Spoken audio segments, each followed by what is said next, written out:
good? What's good, chat? What's good? What's good? What's good? How is everyone? How are we all?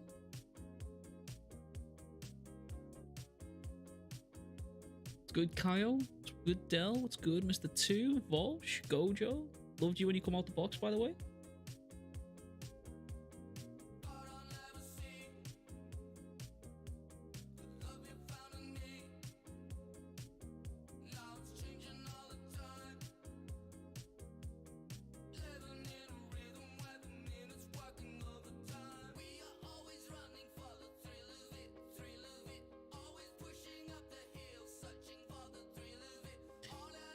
What's good, everyone? What's good, Marshall? Welcome in, Delve.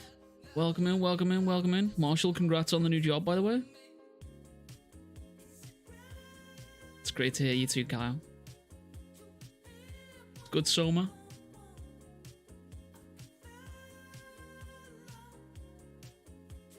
Holy man, this feels weird. Holy, this feels weird. This feels weird, brother.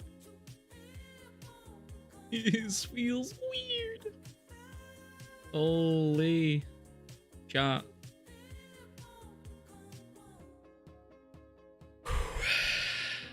Good lord, man.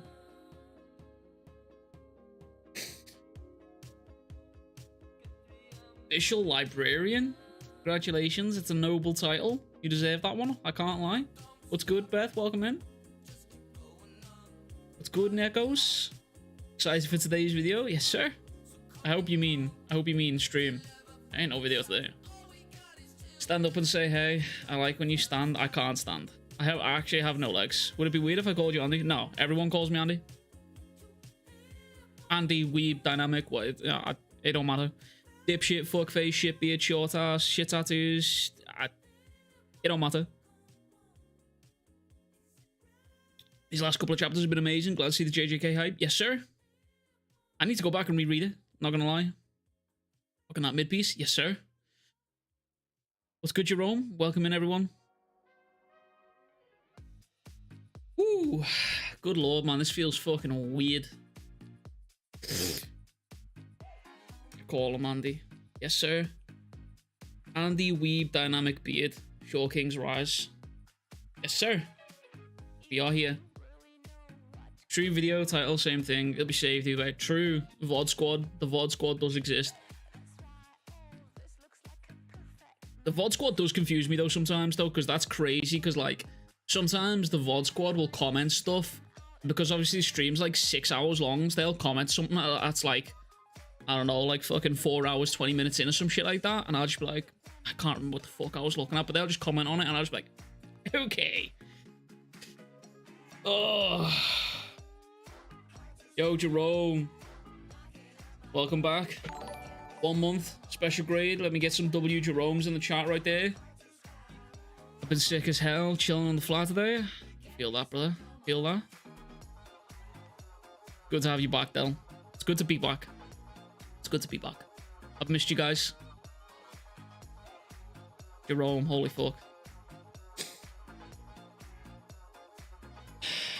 Jerome, thanks so much for the fucking 5 gifted. At least they're supportive. No, they really are. They confuse the fuck out of me, but they're supportive as hell.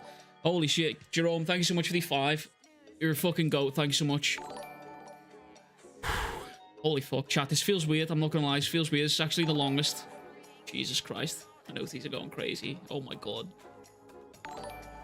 Del, thanks so much for the fucking $1. You're a fucking goat. Thank you so much. If you got a membership there, make sure to thank Jerome. Holy fucking shit. Listen, chat. It's been a wild couple of weeks. It's been a wild couple of weeks. Good lord. Holy fuck. This feels weird. This genuinely feels weird. This is the longest time I've taken away from YouTube since I started YouTube. When was the last time I uploaded? Chat, the last time I uploaded was 11 days ago. That is a long time. That's a long time in YouTube time. That's enough to just be... it fell off, do you know what I mean? Like, that's it, that's GG. That's, you know what I mean? That's the longest time I've spent away from the channel. A long time. The last live stream from today was 2 weeks ago. The last video was 11 days ago. And then I took a break. Crazy, brother. Crazy. Del Ravenson donated $1 through Super Chat. Appreciate you, Del. Thank you so much. God, this feels weird, man. Holy fuck. Okay, so 11 days isn't that long. No, it's not. It feels that way, though, you know? It feels that way. It feels that way. For content creation, it is, yeah. No, it is. That's a long time to disappear, bro. A long, long time.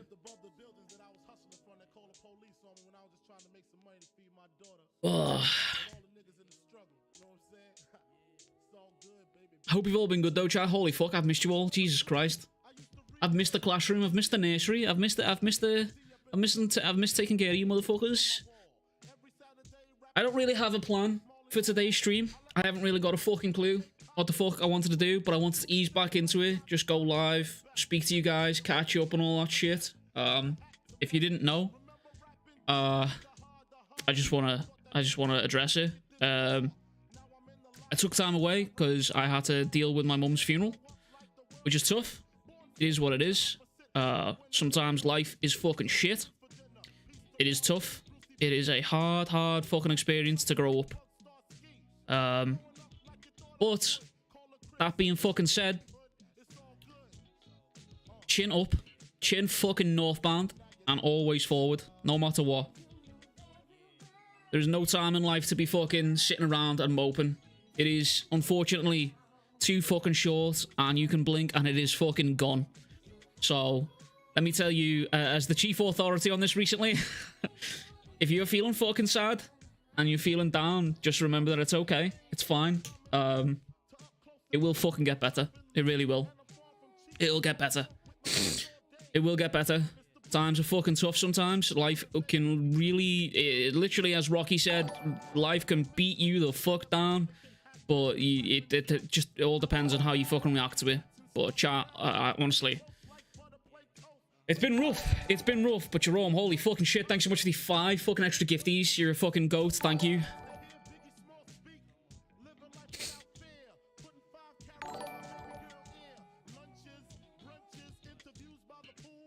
You're all fucking goats. Truly, I appreciate you all coming back. I appreciate all the support. Listen, the messages, the DMs, the YouTube comments, everything. Over the past couple of weeks, I've seen all of them. I haven't had time to respond to all of them. But holy fuck, it's been insane. The amount of DMs I've had in support. Just reaching out, making sure I'm okay. Just checking in on me. Do you know what I mean? It's been incredible. If I haven't had time to reply to any of you, do you know what I mean? I apologize, but there's been a lot. There's been a lot of comments. There's been a lot of YouTube comments. There's been a lot of DMs. There have been people coming out of the wood. Pardon me. There have been people coming out of the woodwork that I haven't spoken to in close to 10 years. Do you know what I mean? So, yeah, it's been crazy. It is crazy. It is fucking insane. But chat, listen, I'm fucking happy to be back. As for videos, I don't know when the next video is. What I will say is that I will be officially posting again, video-wise, for when the spoilers and for when the actual chapter drop, because I'm fucking hyped as shit for this shit. Jerome, holy fucking shit, brother. Jerome Simons donated 140 South African rand through Super Chat. I know how you feel, bro. I lost both my parents. It's been 6 years now and it gets better as time goes on. Stay strong. It's tough, man. It's tough. Orphan squad. Both orphans. Sick. I'm waiting on my superpowers, you know what I mean? Like, I'm waiting on, like, to develop some superpowers. This is, like, either my superhero origin story or my supervillain origin story. We'll see. And maybe in a couple of years' time, when I'm either washed up, someone will probably clip that and throw it back in my face on Twitter or some shit. Or when I'm absolutely mega successful, juicer famous, someone will clip that and send it back to me. But, yeah. Orphan squad. GG. But yeah, chat, I just wanted to say, I appreciate you all fucking reaching out. It's been fucking crazy. The past couple of weeks have been... Whew, they've been a ride. They have been a ride. The break was needed, though. as you all probably saw, I was going a little bit hard. Streams, videos, almost daily there for a good stint, and it was a fucking nice distraction. It really was. The streams, the videos, the Discord chats with everyone. It was a proper nice distraction, do you know what I mean? It was crazy. It was a truly, truly crazy experience. Sponsored by Monster Energy there? Man, one can only hope. Monster wouldn't sponsor me, bro. I know for a fact Monster wouldn't sponsor me, and do you want to know how I know? It's because there's an Apex streamer that I watch called Nicewig, and Monster have openly said to him that they won't sponsor him because he drinks too much Monster. I know for a fact that if I was sponsored by Monster and they sent me like 17 fucking crates for the year, I guarantee I'd get at least 10 of those crates down within 2 months. Easy. Easy. Your brother would turn into electro. I would just turn into pure electricity. I would just flow through the fucking electricity sockets. It would be crazy. Bolsh, thank you so much for the fucking 17. Also, Jerome, I can't remember if I did thank you or not, but thank you so much for the 140. You're a fucking goat.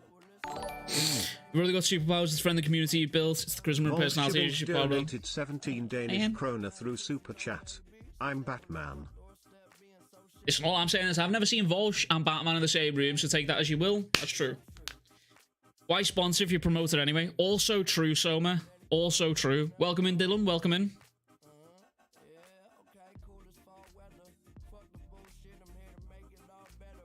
Can't wait for Weeb to blow up and I get to say I was one of the early ones. Oh, no. Marshall holds that title, bro. Marshall has been here since day fucking dot. He's watched me go through several rebrands as a content creator.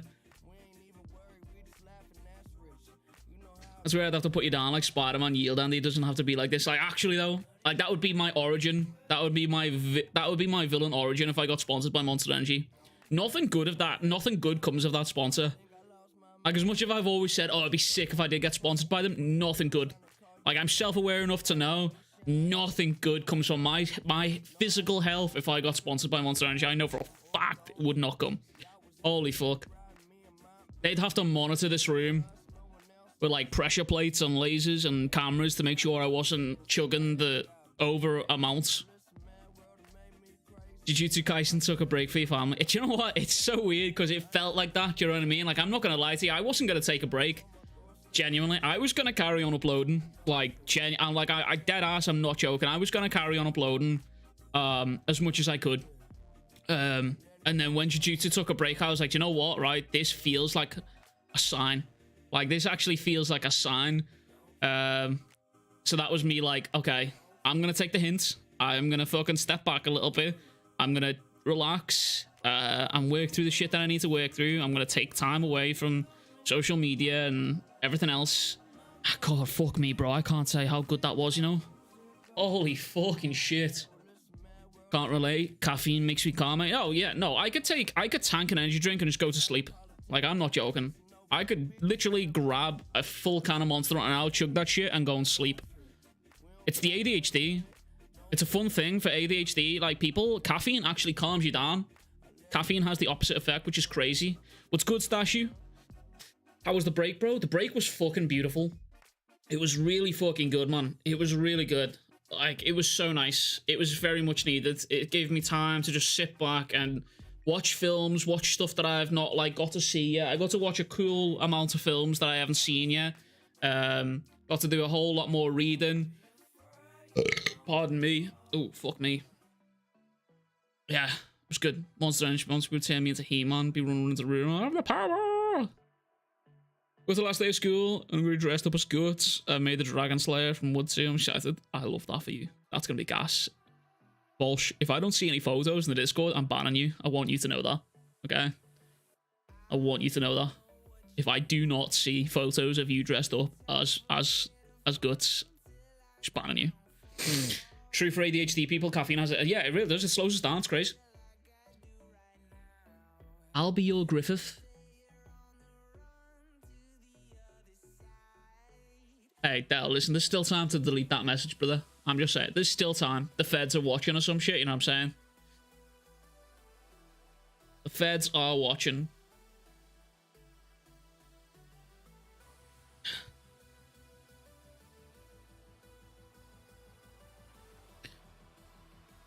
It's been crazy. There's a message from the universe and Gaga. Yeah, no, it really was. It genuinely felt like that. Like, I'm not joking. Like, it really did feel like that.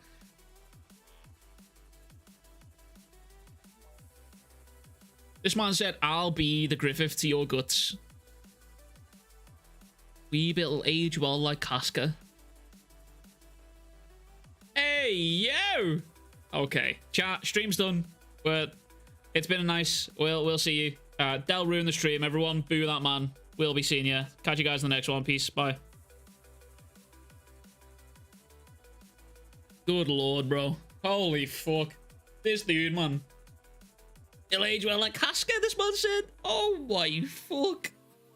18 minutes into the stream, brother, and this man's dropping shit like that. That's crazy. That's crazy stuff, bro. Crazy. Oh my god. Boo this man. Boo. Boo. Boo this man. Oh, chat, by the way, I got some new ink.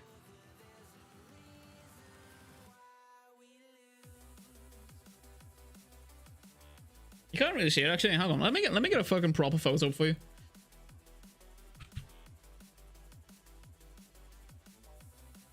Someone's fucking sledgehammering the fucking doors.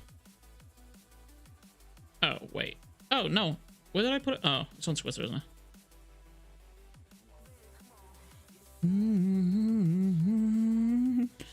Never do. Sugar is a ring. We lose. I got some new ink. Very, very happy. It's been a while since I've been tattooed. It feel well. Well, has it been a while? Has it been a while? Yeah, no, actually, it's been about a year. It has actually been about a year since I got tattooed. So this one felt quite nice. Peacock tattoo? No, not quite a peacock. It's a blue heron. But I know for a fact I'm gonna get so many. Oh, it's a stork. Oh, it's a peacock. It's a flamingo. It's crazy. You know what I mean? We're gonna get so much. Is there no chapter this week? It hasn't been 2 weeks. Yes. No, it has not been 2 weeks, unfortunately. It has not been 2 weeks. Hold up 1 second, chat. What's good, Box? Welcome in.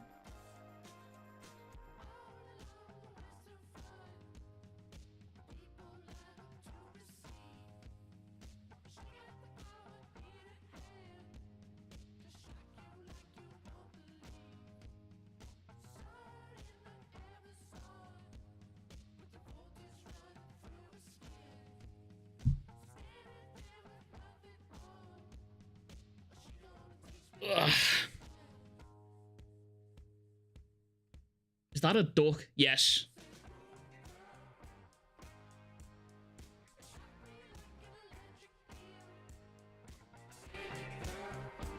To answer your question, Del? Yes.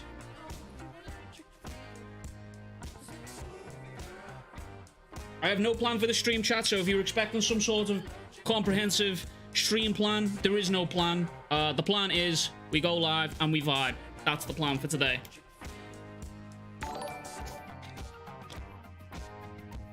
Jerome Simons donated 35 South African rand through Super Chat. I hope my TTS doesn't Prime scam you. Energy drink finally dropped here in South Africa on Monday. I'm sticking with Monster Energy. That Prime SH tastes nasty, too sweet. My man. That's a brand ambassador right there. I love that for you. I've not tried it yet. I've not tried Prime yet because shit's expensive over here. Box, we need some Arkham gameplay. Ooh, chat. Ooh. Listen, I've got a confession. Okay, I've got a confession. So, in my little break, I have acquired a PlayStation 5. I have also acquired Star Wars. I have also completed Star Wars. However, what I am going to be doing is it was a phenomenal game. It was a really fucking good game. I had a fucking blast playing it. So what I am going to be doing is I'm going to be doing a new game plus. I'm going to figure out how to set up the PS5 to the PC to stream with the Elgato and stuff like that. And we will do a new game plus Star Wars at some point. I bought it for Haley. I bought the PlayStation for Haley. But because she works full-time and I'm a part-time bum / YouTuber, I get more free time with it in the custody of the child, so that's great. But yeah, it's a good game. Chat, if you haven't played Star Wars, oh boy, this shit's good, brother. That's good. It's good. We just showed up for the theories. Okay, so I did have a video idea in mind for a theory, and I think I might just drop it here. I feel like Takaba is sort of influencing the story a little bit here, and I mentioned this a while back because I saw a thread on it. Bro did get a PS5. Yes, says yes. Right now, I'm currently playing through Ratchet and Clank because I love me some Ratchet and Clank. That game's gas. Currently playing through Ratchet and Clank. I do have a Ghost of Tsushima, which I'm literally like an hour into. So we could do that. Need to get on that Ratchet and Clank, brother. I'm already on it. You got a fresh cut? Not really. My shit greasy as fuck right now. That's why the hat's on.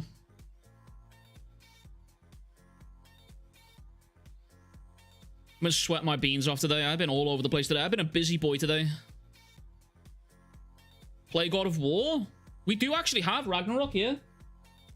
Oh, that's on PS4. I mean, I could play it. I'm down.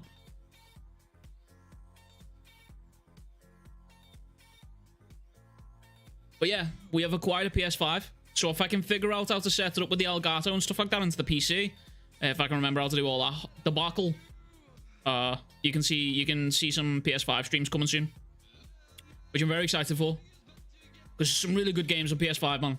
Really good games. New Star Wars game. Unreal. Del, if your next message is Arkham City, I'm banning you. Oof, that's unlucky. It wasn't Arkham City. Okay, I'll let you off. Brother man added one more word into that sentence. Ooh! Shadow Realm. Bam! Motherfucker's gone. I feel like an addict fainting for this chapter. I'm not gonna lie. I'm gonna go back and read it at some point. So, over this weekend, my plans for this weekend is I'm gonna try and get a video out. It'll only be a little short video because I've got a little crackpot theory coming out. So, got a little something working up in the brain there. I've got to slowly sort of ease back into this stuff. I feel like I've been sort of like mentally blocked. So over this weekend, I'm gonna try and get a video out. I'm not promising it. I'm gonna try. But I've got a little bit of a theory coming up in the brain there, so I might work on that one. That's the plan. Hopefully, I'm not promising it, but if we can, I'll get a video out. I'm gonna try and rearrange my fucking living room because my living room is bugging me, so I'm gonna do that. That's a thing. And then also, I kind of want to go back and reread like the past, like from like chapter 200 of Jujutsu, just to give myself a little refresher. Just read the past like 20 chapters, just to refresh of what's going on. That could easily be done in a night, do you know what I mean? But it's just finding the time to do that. But I am fucking ready for this new chapter, man. It's exciting. You.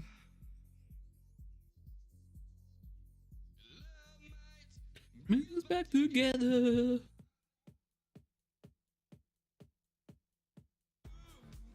Can't pirate Bloodborne. I'm half tempted to get what's it called? Elden Ring. Elden Ring looks good on PS5. See, the problem with it is like I can get a lot of these games on the PC, but my PC is shit, brothers. Like I am at some point within the very near future, I will be buying a new PC entirely. So I'm not like, I don't really want to buy these games outright. Busy, you gotta go. See you later. All right, peace out, Grape. Take care of yourself. Should do a Thor. Should do a Thor. I don't know what you mean. I'm lost. Are you talking to me? Do you mean should I get fat and weird and grow a big fat beard with some braids in it? I think I could rock that, low-key.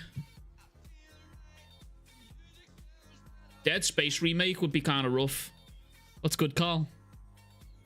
You made me feel weird. That makes me feel weird. Why are you here? That makes me feel weird. We play Elden Ring. It's good for souls beginner like you, but others are so much else. Elden Ring. So Elden Ring looks good, but I feel like I need to know the fucking lore for it. You know what I'm saying? But also, there's like not lore. Do you know what I mean? See, like the game looks interesting, but it's the lore that doesn't get me. How about this theory? Yuji vs Gojo. Okay. You have me. You have my interest. Explain it. Or is that it? Good DW. Been a minute. Mission no homo. No, all the homo. Strictly platonic. I've got to add. No, I need to Octavio's theory here. By the way, I need to hear that. No, bro, you don't. I still don't understand the law. Yeah, because all I know is like maidens, not having maidens, and that's it. You know what I mean? Have maidens equal good. No maidens, bitchless. So you should do another tournament of power. We are working on that. That had to be obviously postponed because I was taking a break. But don't worry, the tournament of power is coming. Don't worry, it is coming. Don't you worry. I'm also like the videos. Listen, all the videos that we're supposed to be coming. They are still coming. Okay, don't worry, they are still coming. I promise you. The Yuta vs Toji video is still coming. The tournament of power streams is still coming. I promise you, they are still coming. I just obviously had to take a break for the past couple of days, week, 2 weeks, 11 days. But yeah, they are coming. I promise you. Have you read the rest of the Chojin X? Yes, I have. My video that I posted on Chojin X is completely in null and void. I would like to go back to it though and remake a video for that one because it actually is enjoyable. It actually is. It's funny though because I made that video like the first like 17, 18 chapters were a wild ride, and actually as far as I'm concerned, my opinion for that still stands. The first like 17 to 18 chapters were horrific to read. Like, didn't feel like it had a purpose. It just fell all over the fucking place. It felt like chaos for the sake of chaos, and then all of a sudden, around chapter 20, that's where it like really hits, kicks in, and let's go. You know what I mean?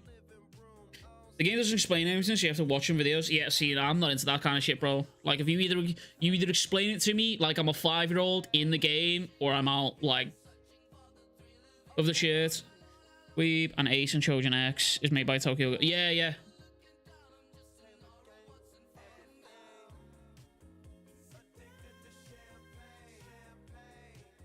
I've actually got the first volume because I did change my mind. I did change my mind. I do think it's gonna be a good series. However, what I dislike about it is that it's the opening. I think the opening is tough to get through, personally. And I stand by that. I do think its opening is tough to get through, but I can highly recommend it that if you can get through those like first 20 chapters, then it's very, very worth it. It gets really fucking cool. I saw someone tweet about it as well, saying like if it was a weekly series, it would be insane. And I almost agree. The fact that it's like monthly or fucking bi-monthly or some shit is sad. Also, Octavio, did I miss it? Yeah, no, you haven't told me about how Yuji vs Gojo was going to be a thing.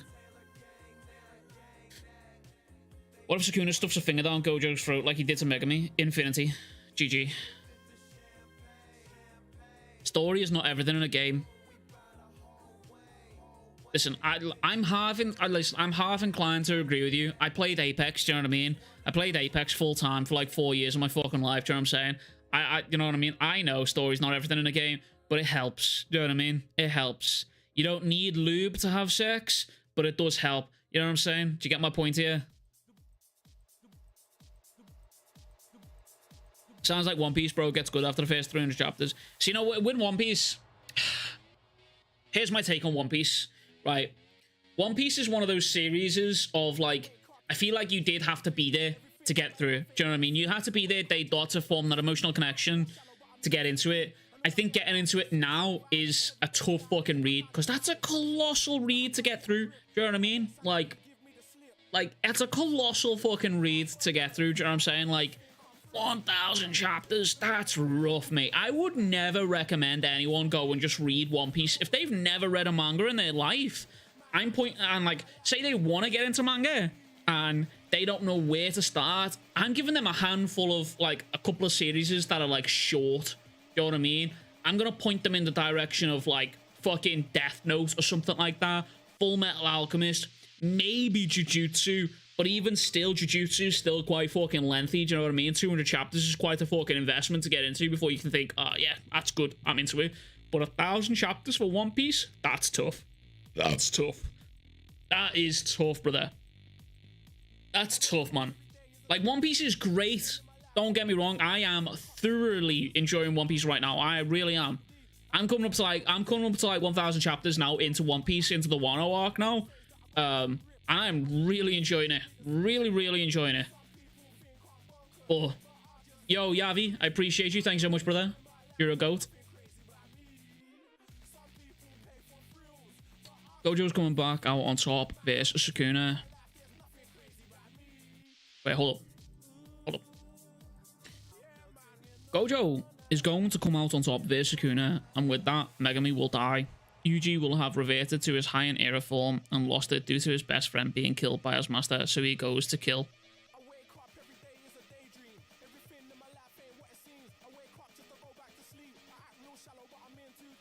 Alright, brother. Oh, you finna have a journey, mate, after 1:30. So listen, I'm slightly up to date with the most recent chapters. I'm slightly up to date, so I know obviously what's just happened to Kid. I know Garp's Galaxy Fist is fucking disgusting. I think it's called Galaxy Fist anyway. But like, I'm slightly up to date. I know sort of current events, what's happening, but the events leading up into those, I don't know. So, but we're getting there. Right, hold up.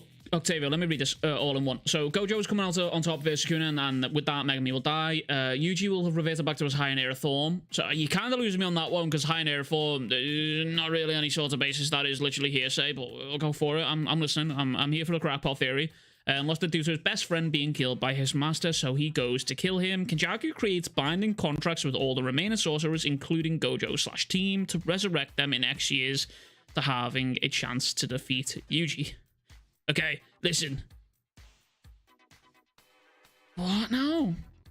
Okay, listen, I love a crackpot theory, brother, but you just straight up making fan fiction. I'm down for a crackpot theory, but that shit's just fan fiction right there. First of all, where the fuck does Yuji have some sort of Heian era form? That's what I want to know. Second of all, how did he lose it due to his best friend being killed by his master? Okay, and also welcome in, Flame, by the way. Welcome in. Appreciate you, brother. Thanks so much for the welcome back. My dog is going crazy. Can you not? Can you not? Rocky? Hello?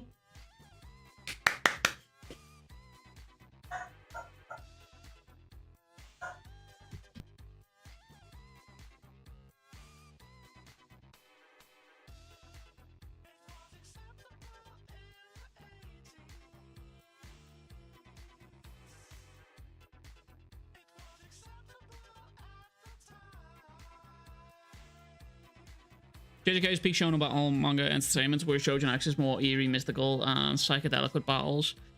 I don't know. So, like, I feel like, so Chojin has like a serious amount of potential, but I think it's just its opening chapters is what bugs me. It just feels like it's all over the fucking place. It doesn't feel coherent. It's the Dan problem, right? It's the Dan, and Sufferant made a video on this about Dan problem about having like a monster of the week and how it's not really going towards anything. And Dan doing that same sort of thing. And what Dan is a good read. It's not something I would be like hyping it up to the fucking moon. Like, I've bought the books. I've bought like the volumes 1 and 2 right now that are available. It's a good read. It's a good read. It is fantastic, but it's just sort of like, He's from back then. Yeah, but he was referencing the Harima statue. So that debunks that. There's literally a statue. You can literally go to Google and search the Harima statue and then Yuji's face. I feel like SpongeBob is better than JJK. I mean, listening, statistically, you're not wrong. It has more movies, it has more games, more merchandise, and more series. Probably more comics as well. So, I mean, realistically, you're not wrong. Rocky seems to want to say something important. He always does. Always does. Like, literally, the minute I click go live, my dog just like, aight, let's go. We're gonna fucking scrap. I like in Dandadan when his balls get stolen. Yeah, so I was trying to explain Dandadan to my friend the other week while we were out, and he was like, oh, what's it about? And I just looked at him, I was just like, how the fuck do I explain this? I was like, okay, so basically, this dude gets his testicles stolen, and then there's like a granny that like haunts a fucking tunnel, and it's like, the granny also wants to suck the dude's dick who got his balls stolen. But also the granny's kind of like the anti-hero because she actually protects younger women, but also steals souls. So it's wild. But then there's also a giant fucking crab monster, and then there's like a mecha fight. It's crazy. Yeah, it's crazy. But I'll tell you what I will say though is the artwork for Dandadan is crazy good. Crazy good. Really good artwork.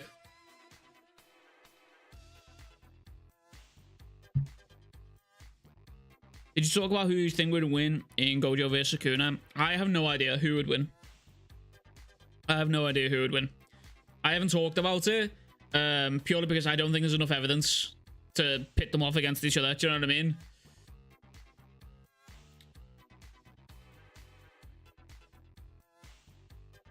Read Gachia Kuta. It's not a full battle shonen, however the characters' world building and mysteries are really dope.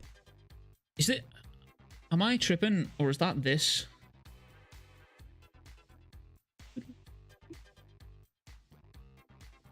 Oh, no, that's not. Not even remotely close. I was thinking of this, of that Goku Raku guy. That's what I was thinking of there for a second. Do you know what I do think is going to blow up? And I've got stocks in this chat. If you haven't already, I think you should go and read this. Jiangxi X.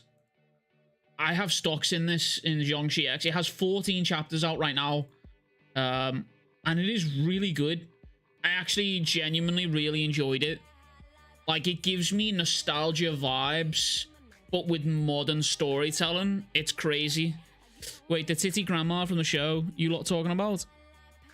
Dandadan? Yeah. Who do you think wins, Gojo or Sukuna? Okay. So, a couple of weeks ago, I would have said Gojo. Without a shadow of a doubt, Gojo. However, after the recent events, I lean more than 50-50. I don't think it's gonna be like a close. Well, sorry. A couple of weeks back, I would have said Gojo with a bit of a struggle, right? But now I think it goes either way. I think it's a coin flip. I mean, Weeby should read Shamo. It's a very interesting manga. It's actually one of my favorite. Okay, very interesting manga. Listen, the last time someone in this fucking chat recommended me some shit, it was fucking Madoka Magica. Do you know what I'm saying? And it just wasn't for me. Okay. So you trying to get me to read your manga that you think is very interesting because it's your favorite isn't really a good selling point. You're gonna need to give me something here. And also, by the way, Octavio, that quote is wrong, by the way. It's out of the first years, and Gojo, either one dies or everyone else does. And one survives. So, but I've said this plenty of times. I think it's Gojo. I think it's Gojo. I think Gojo survives. I think Gojo's gonna be like the tragic hero. And I know a lot of people are like, oh, I hate that theory, right? But listen, name the last W our heroes got in the series. You can't. The last, actually, I'm lying, actually. The last W that our heroes got was Gojo getting out the fucking box. I agree. My dog agrees with me also. Madoka greater than Jiangxi. Okay. We're late, but I'm here. Welcome in, Hyperion. Welcome in, welcome in. Kashmir CT is going to be just a big lightning bolt. It could be like Kirin from fucking Naruto with Sasuke.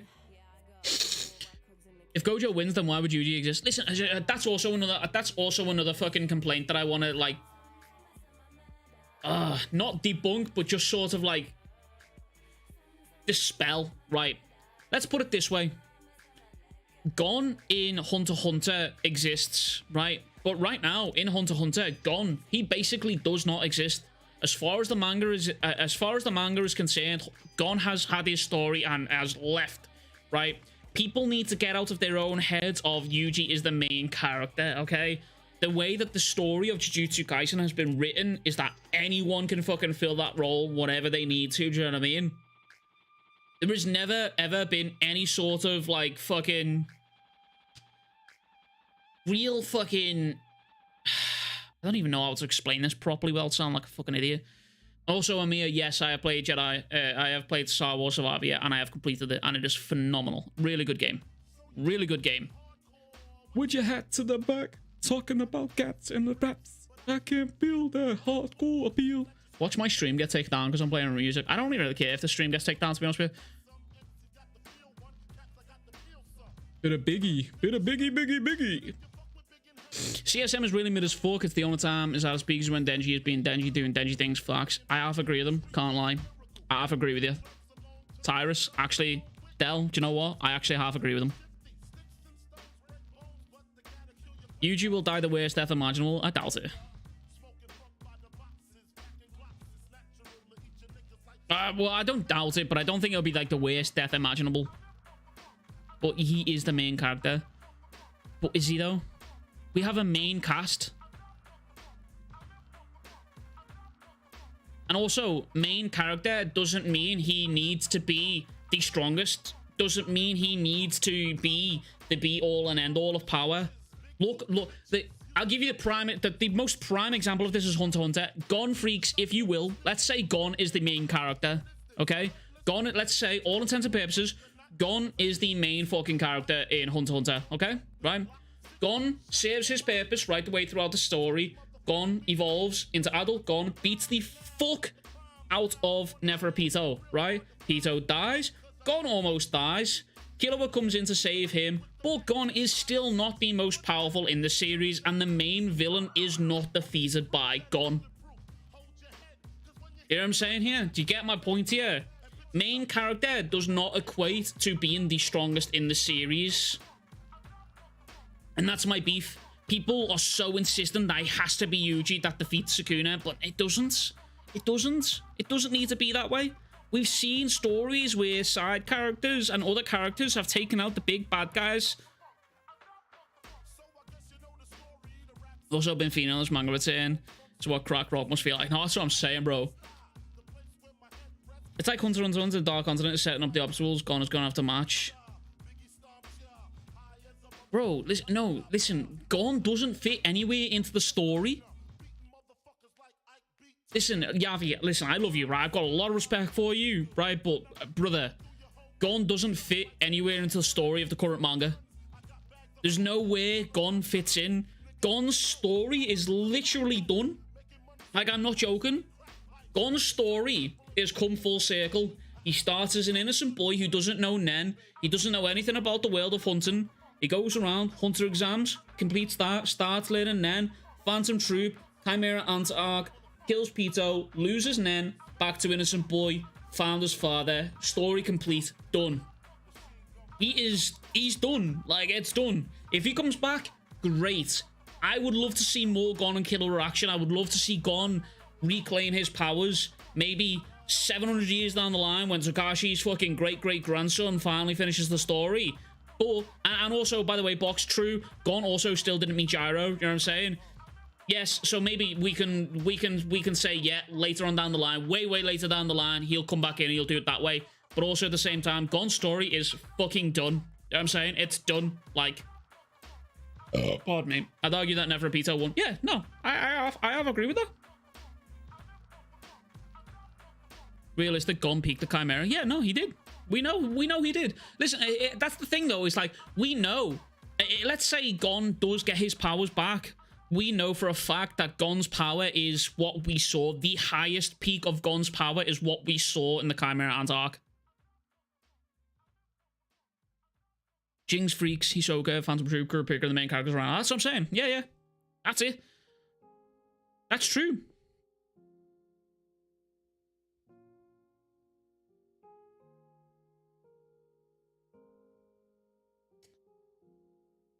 Not directly, but his dad is his goal. So by hyping up his dad, and if when Gon catches up to him, he can complete. It would be a huge hype moment in the future. Yeah, it would also be a huge hype moment in the future. But you know what else would be a huge hype moment? Seeing the Dark Continent. That's the thing about Togashi, right? So Togashi's world and the way his story is built isn't just about the characters. It's also about the land and the lore in the land, right? So most shonens sort of predict a path. So let me give... let's use Dragon Ball Z as an example. We all know Goku at some point is always going to evolve, right? That's the path for Goku. Always constantly evolving, getting stronger all the time, right? But in Hunter x Hunter, right, the land and the people are what make the story, right? So it's just a case of, eventually, yes, maybe Gon does come back. Fantastic. I'm all for it. I love Gon as a character. I think he's fucking great, and I would love to see more of him evolve and mature as a character. I would love to see that shit, right? But his story has come full circle. What do you have against Gon? Brother, I have nothing against Gon. I literally have him tattooed. I can't fucking angle my... I literally have him and Meruem tattooed on my arm. I think they're one of the greatest written manga characters, anime characters of all time. Genuinely, the pair of them, the parallels between them are fucking god tier. But I think his story is done, and I'm okay with that. Genuinely, I'm okay with that. If Togashi somehow all of a sudden sprang into the fucking prime of his youth and was able to start churning out chapters week by week by week by week like fucking Oda does, then probably we would probably get more fucking Gon progression. But also, yes, that is Joji in the background.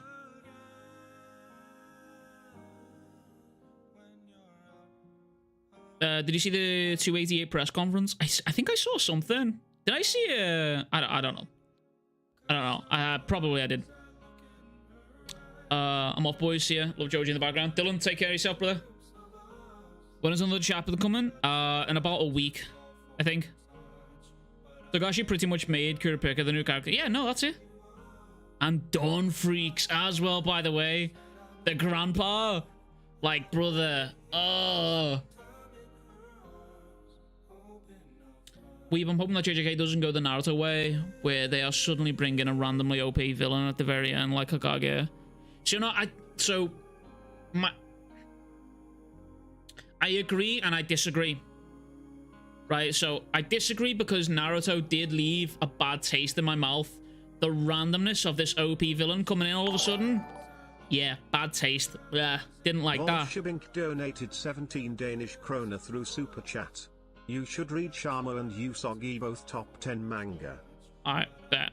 I got you. Maybe. Anyway, back to that. Volch, thanks so much for the fucking 17. You're a goat. But, what I will say, the random villain power-up for Naruto, didn't really like that. My beef with that is it was random. It come out of fucking nowhere. As I've said plenty of times, I feel like the series should have ended with Madara. Like, Madara was built up the entire time. We knew him and Hashirama were the fucking peak. Him and Hashirama Senju, peak of powers. We know that's the final dude, you know what I mean? That's the ultimate fucking villain. That's the Sukuna of that verse. So then, all of a sudden, to just get this fucking random god just appear. Felt arse. It felt like an arse pull. It just felt like it was a kind of, here's another villain. We're going to keep going for another fucking 100 chapters just because we can chain this motherfucker around and milk that fucking cow. As far as I'm concerned, it should have went Madara. Final fight with Madara. Naruto and Sasuke beat Madara. They go off, have their final fight. Boom. End it there. That's where, as far as I'm concerned, it should have done. But the ending for Naruto with Kaguya, I hated it. Week by week when I was reading that, I fucking hated it. Like, genuinely, it felt so ass. And it's the same situation for Bleach. I hated the ending for Bleach because Yhwach was such a fucking good villain. Like, built up wise, like the whole of the fucking 1000-Year Blood War arc was so good. But I feel like Kubo just wrote himself right into a corner, putting Yhwach against all these other players. where he's created a power system for this fucking ultimate dude that they couldn't really fight. So eventually he's just like, do you know what I mean? Obviously, I know there's other outside factors for Kubo's one, but for Kishimoto, I can't forgive that. And then for Kishimoto to just okay Boruto to carry on, bro, it just hurts me. It just hurts me. Like, personally, if it was me and I was Kishimoto in his boots, I would have left it at Madara, have Naruto and Sasuke beat Madara, boom, done. Final big bad fight between Naruto and Sasuke. Done skis with the series. Fuck Kaguya, get it out of it, don't care.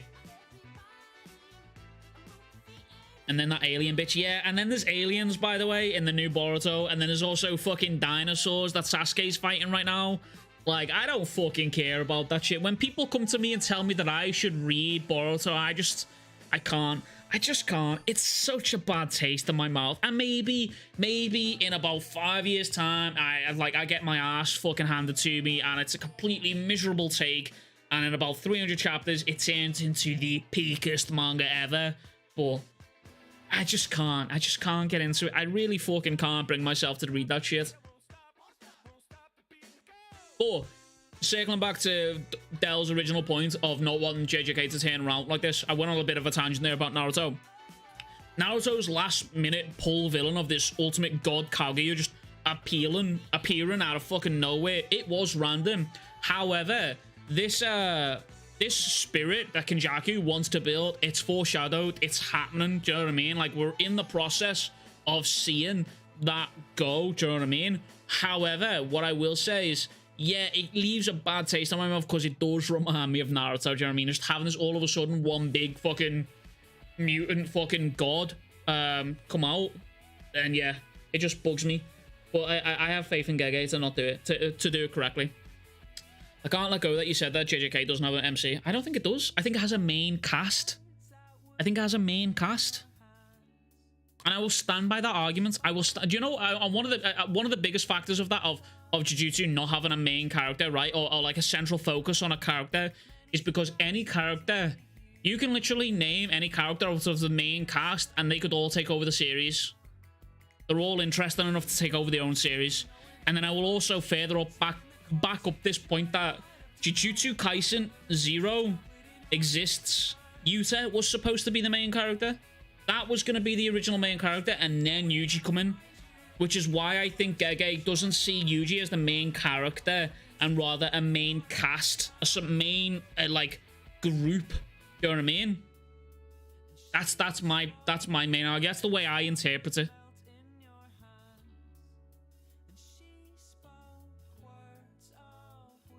I don't understand why OG Naruto and DBZ and other anime shows show blood and explicit scenes nowadays. So like stupid, yeah. So like it's like it's just censorship, innit? You know what I mean? It's just times have changed, unfortunately. Akari is the main character. That's what I'm saying. No, that's a perfect point. That's genuinely a perfect point. Look at the hype around Hikari, a singular side character who has what, less than 20 chapters, and everyone wants to see more of him. You know what I'm saying? It's like saying Jon Snow wasn't the main character of GOT, in my opinion. But that's what I'm saying, is the way the story, like having a main character puts so much pressure on those main characters. Yes, that character has more of a role in the story, but other characters also contribute to that story. That doesn't make them any lesser or any better. You know what I mean? For example, Jon Snow was the main character, but Lord Tyrion was also a major driving factor in the entire story. Jaime Lannister also has a really fucking good story arc. Daenerys Targaryen also could be considered the fucking main character. We see all of these people all the time. Do you know what I'm saying? I don't understand with all the stuff where push for TV shows, movies, can't show blood and cartoon. It's just censorship issues. You know what I mean? It just is what it is, unfortunately. Yeah, as Stashu says, advertisers don't like blood. They don't like... Yo, Andrew, happy birthday. Happy birthday. Not gonna lie, if JJK was called Yuji, nobody would still consider the main character. That's what I'm saying, is that he also doesn't act like a main character. You know what I mean? Like, he just doesn't act like a main character. It's not just, like, I think that's what, like, I think that's what a lot of people struggle with the most, is like, it's not your standard shonen setup of there is this absolute main character. What he does has complete and utter power of the entire story, and it's just not the way it was. You know what I mean? God, season 8 trash. It was. It really fucking was. It was tough. Tough watch. Really was. Tough. Tough, tough, tough.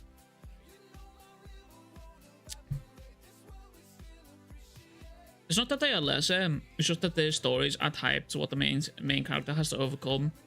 Maybe not directly, but definitely matters in the end of the story. That's what I'm saying. Like, I think putting the premise of main character on someone puts too much hope in them. Do you know what I mean? So, let me put it to you this way, right? If Yuji was the main character, you would have always thought, okay, Yuji's the main character, no matter what, he will somehow overcome Sukuna. But he hasn't. Do you know what I mean?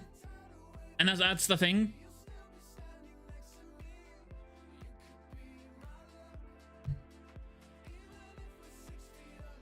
JJK and Black Clover, that's for sure. I'm glad it's not.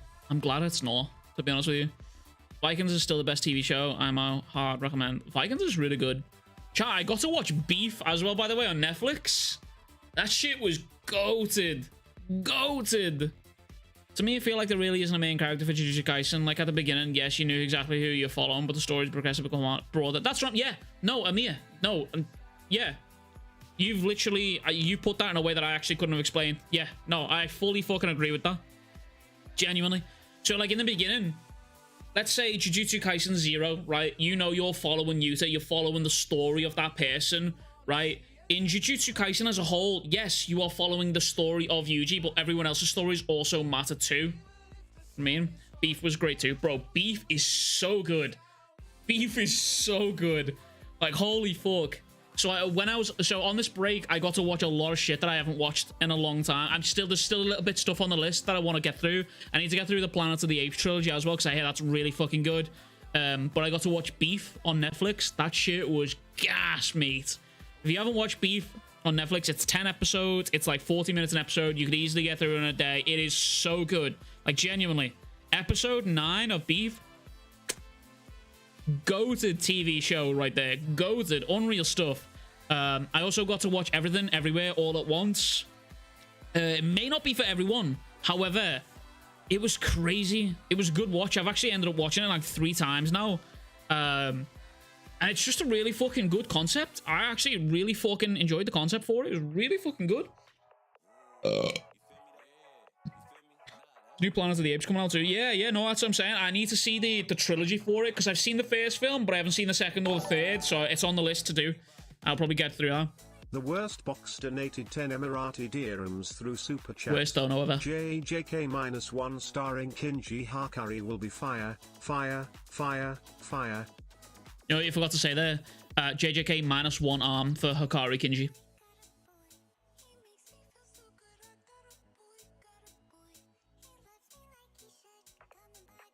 Megami is the main character. Yeah, fuck it. Megami is the main character. Fuck it.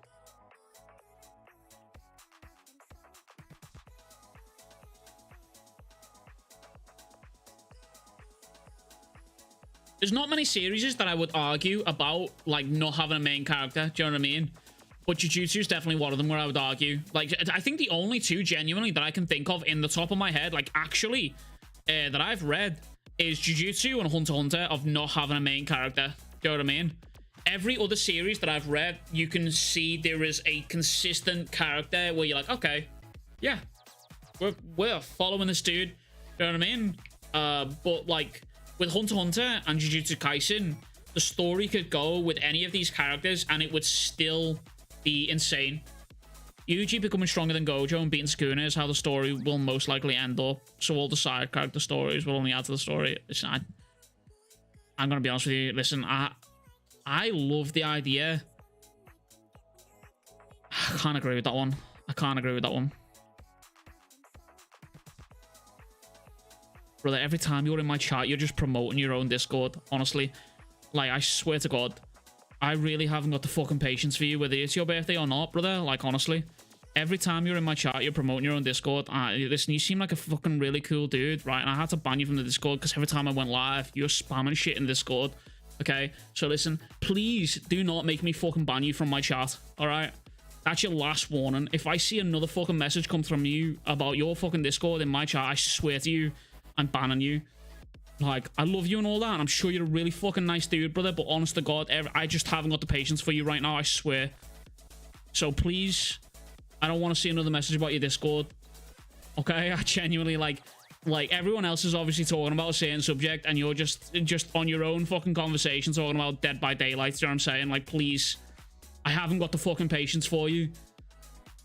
So that is your last warning. If I see another shit fucking message about your Discord again, honest to God, brother, I'm just gonna ban you straight up. Okay? I'm sure you're a really fucking nice kid, but seriously, like, every time you're in chat, I could go through your chat logs right now and it's all just you just trying to promote your own fucking Discord. I swear to God, brother. And I've just let it slide for so long. But I swear, you are so, like, I'm so close to banning you right now. Like, I swear. Holy fuck, brother. Sorry. Jesus Christ, that just set me off a little bit. Holy fuck, I'm so sorry. But good lord, brother. Saguna is the main character. Yes, we are just living in his fucking story. Real, I thought the new JJK chapter released this Sunday. I fucking hoped it did. I do think at some point we'll probably get leaks soon. I'm not speculating on this. Well, I am speculating on this. But the last time we were on a break, we ended up getting the leaks a week early. So it could be a case of does Assassination Classroom have an MC? Or I've never seen it. I've never seen it, so I can't say. We've got to cool off every now and then. Yeah, listen, I've let it slide for so long.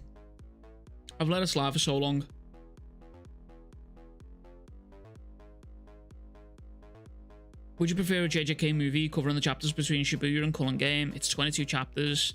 I think it would make a ton of money. No, do you know what I would prefer? I'm okay with the series coming out. I'm okay with the series coming out and covering what is happening. What I would like to see a JJK movie of is the Heian era. I've said this so many times now. Someone in chat mentioned a Heian era flashback movie, and I am down with it. Nobody unironically watched Assassination Classroom. Oh, that's not true. I hear really good things about it. Like, I'm not joking. I hear really good things about it. Madoka. Who's the main character in Yu Yu Hakusho? That's a tough one, man. That's a tough one. However, what I will say is, again, that is on the list. However, what I will say is I can't watch Yu Yu. I need to buy the manga for that. Because Yu Yu is another Togashi fucking greatness that I hear about all the time. And I see so many people comparing parallels between Gun. It was like sort of like a precursor for whatever. Have you ever read Vagabond? No, I haven't, but I do want to. It's on the list. I've got a lot of stuff on the list. Right now, my main focus right now is getting through One Piece. What, Assassination Classroom ending almost make me cry. No, chat, listen, brother. Oh my god. Chat, listen, I'm gonna keep it a stack. Right. Over the past 2 months, I'm not joking, brother. I be crying at everything. Brother. Listen. Oh my god. Has anyone seen the newest Lewis Capaldi music video? Brother. I saw a TikTok about it, right? And I thought to myself, can't be that bad, surely. Can't be that bad, right? I was like, fuck it. I'll go watch this new Lewis Capaldi video. Me and Haley last night sat on the couch crying our fucking eyes out like, what the fuck is this, brother? Tough. No, we're still waiting for one, Flopper. We're still waiting for one. Catch up to Go Piece. I'm getting there. Have you read Berserk? Yes. I haven't read the latest chapters of Berserk. The most recent chapter that I read up to Berserk was Griffith landing on the island that like Guts was on with everyone, and him not being able to basically slash Griffith. That's the latest point that I'm up to. Sometimes you need a good cry with it. I tell you, brother. Honestly. Where do you read your weekly manga? For Jujutsu, I've been reading it on TCB, but I don't really... So at the moment, there isn't anything that I'm reading, like, actually weekly other than Jujutsu. Everything else, it's just, like, on the back burner, and I'm going to read it when I'm ready, do you know what I mean? But mostly I'll use Viz, which is kind of a ball ache. I'm not going to lie. I love Viz. I appreciate them, but I do pay for a Viz subscription. And as I've been reading through One Piece on Viz on the website, one thing that I cannot get into my fucking head is the fact that Viz translates Zoro's name as Zolo instead of Zoro. And that shit fucks me up. Something ruthless. Like, I have subconsciously learned to read the word Zolo as Zoro now. And it bugs the fuck out of me. But yeah. Have you seen Red Dune? No. But I have seen the latest trailer for number 2, the film. And again, that is also on the list.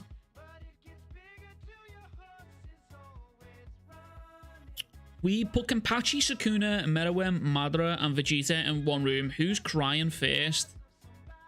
Meruem. Meruem's crying first. And you want to know why? Because he's actually the most human out of all of them. He's the most human out of all of them. Who's winning? Who's winning that fight, though? Shit. You know who's winning that fight? Do you know who that fight really comes down to? Like, here's the process. For me, here's the process of elimination in how that fight goes, right? Meruem goes first, then Madara, then Sukuna, and then it comes down to Kenpachi versus Vegeta. And the reason I'm saying that is Kenpachi is a Shinigami, which is a god of death, and Vegeta, who can tap into God Ki, which can obviously help him sense gods. So it then just becomes down to Kenpachi versus Vegeta. But then I'm probably going to say Kenpachi. So, have you seen Parasite? I have seen the majority of Parasite. Ultra Ego Vegeta. I haven't read that far, you know. As a DBZ fan, I'm kind of shitting on myself. I have not read that far yet. Do you know what really fucking annoys me about DBZ is that it's on a monthly schedule, and that fucking annoys me. Did you see Madara beats Meruem? No, I just said who goes out first. I didn't say who goes out. Wait, who did I say goes out first? Did I say Meruem goes out first, then Madara, Sukuna, and then it's Kenpachi and Vegeta first? I don't know who out of who beats who in that, but that's the process of elimination that I think is going out first. But I do think it's very... I think Kenpachi is like... Just, like, listen, like, any Shinigami that you put against any character from in that list right there, any Shinigami is... He just needs to unleash their fucking spirit pressure. GG. Meruem greater than Sukuna. Yeah, no, I agree. I agree. As, like, bias. But in terms of, like, an actual fight... In terms of an actual fight, I actually don't... So, okay. What I will say... As a big Hunter x Hunter fan, what I will say is that... I love Hunter x Hunter... And I also love Jujutsu Kaisen, but what I will say, when it comes down to a fight between anyone from Hunter x Hunter and anyone from Jujutsu Kaisen, if the person from Hunter x Hunter is fighting someone from Jujutsu Kaisen who can use a domain expansion, it's GG, it's wraps. Because nothing in Hunter x Hunter has anything to counter a domain expansion. Meruem, greater than Madara. As a villain, yeah. As a villain, yeah. Madara never had me sobbing like a bitch. Bro.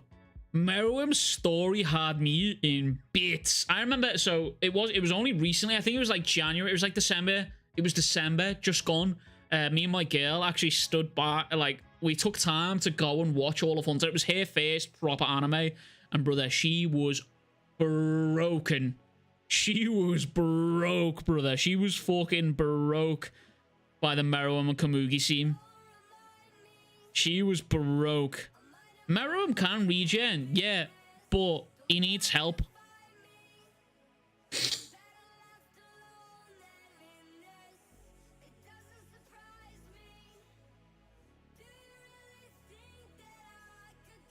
I think Pain is Naruto's best villain. Yeah, I actually would be inclined to agree.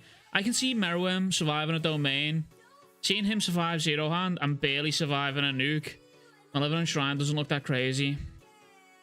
So the only thing that I'm inclined to disagree with is that surviving a nuke, yes, incredible feat. I'm not taking that away. Surviving a nuke, incredible feat. Surviving zero hand, again. Let's just put it this way. Meruem basically took a fucking ballistic missile to the face and a fucking nuke to the face, right? He's chilling. He survives both of them. But Malevolent Shrine single-handedly got rid of something that could adapt to anything phenomenon by overwhelming it and then just one fire blast. You know what I'm saying? And I think that's kind of how it goes. I think the fight between Meruem and Sukuna goes exactly how Sukuna and Maharaga went. That's how I think it goes, personally.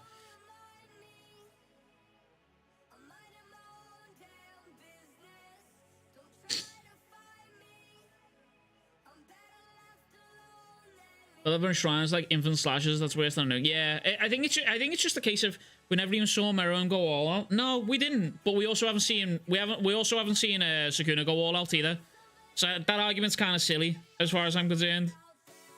I just think when you look at their base stuff, I think anyone from Hunter x Hunter is losing to anyone from Jujutsu Kaisen. Yeah, no, listen, Zuski, listen. I agree.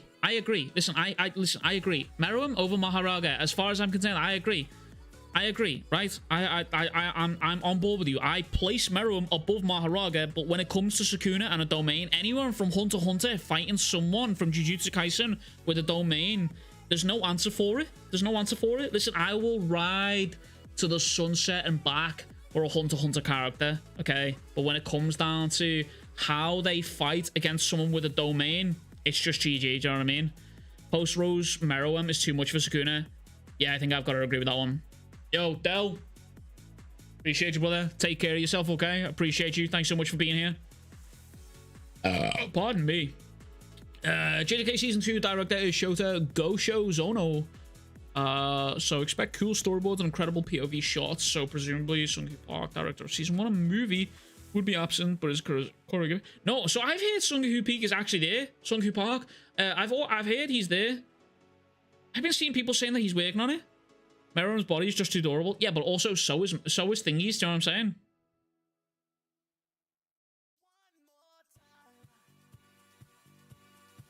I stand by this. I think overall the universe for Jujutsu Kaisen is stronger.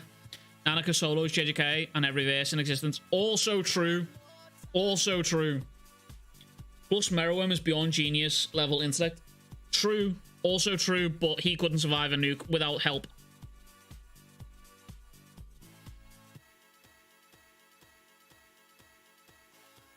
Listen, you also have to look at the character.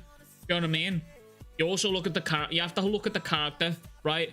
Meruem was stood in front of Netero, and Netero wanted to throw hands, and Meruem refused. He just straight up sat down, like, yeah, nah, I'm good. You know what I mean? So you have to look at the character for it as well. Sukuna wants the smoke. How will Sukuna cut Bungie going as like, true, Benjamin, true. No, that's the real fight right there.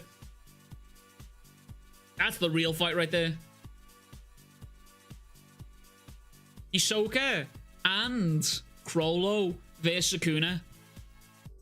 Who have we got for that one shot? Who have we got? Imagine Hikari just running through the entire Hunter x Hunter cast. Nah, I can't see that one. Nah. As far as anyone in Hunter x Hunter is concerned, Hikari's just an enhancer. Any decent conjurer deals with Hikari.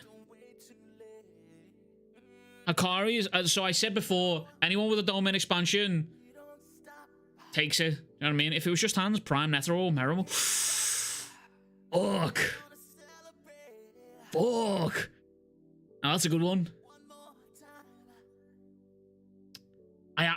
No Nen, just hands. If it's no Nen, I kind of want to lean towards more Meruem. If it's just straight hands, are you implying Meruem wouldn't fight Sukuna? Yeah, I am. Yeah, not even implying. I think he probably wouldn't. He has no reason to. Listen, you've got to remember as well. Meruem, like literally towards the end of the arc, he was a pacifist. He had no intentions of fighting people because of Kamugi. He was becoming a pacifist. He was killing only if he absolutely had to. Are we assuming Chrollo can steal Sukuna CD? Yes. Also, Yavi, my reasoning for that, right, is because Meruem is a different race. He's a fusion of basically the perfect human and the perfect ant.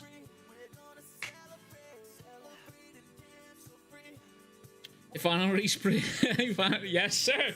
We are free. We are free, Spider. Welcome back, brother. Bro, not gonna lie, Sukuna will eat Meruem. I don't know, maybe.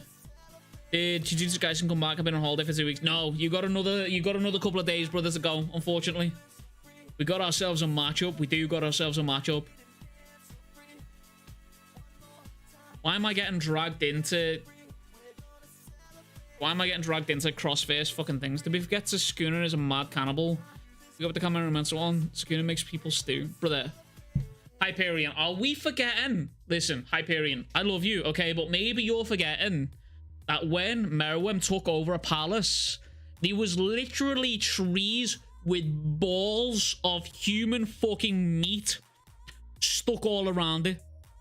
Maybe you're forgetting that part. Listen, human stew, people stew, that's one thing. Having a bowl served to you, having a bowl of human stew served to you is one thing, right?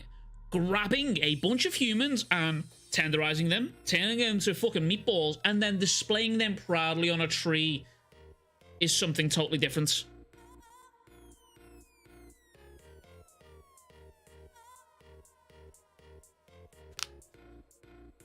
This motherfucker had meatballs just chilling everywhere in the fucking palace.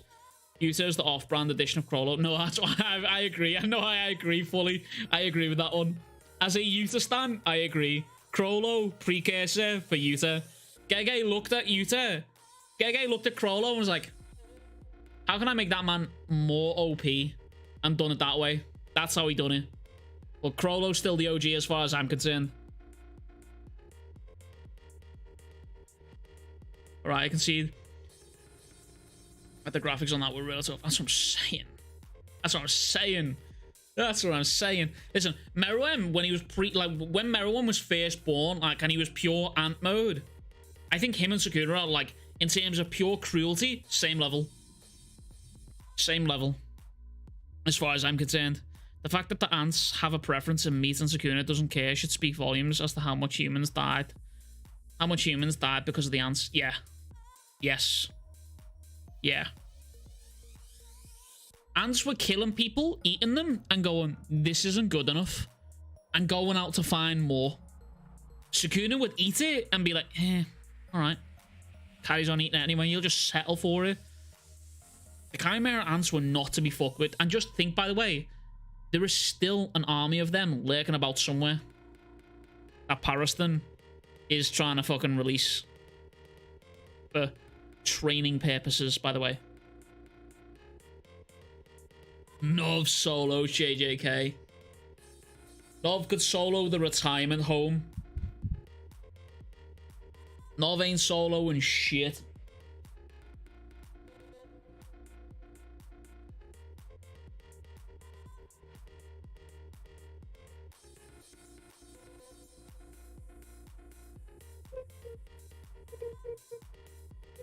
Sukuna equal Meruem, Chrollo equal Yuta. Yeah, I think I can get on board with that. Yes. I think I can get on board with that. I've said this so many times. I think when it comes down to the animation as well, the person who I want to see voice, what's his face? The person who I want to see voice Hikari is the same fucking voice actor for Knuckle. I think the voice actor for Knuckle fits Hikari perfectly, brother. My firstborn will be named Meruem.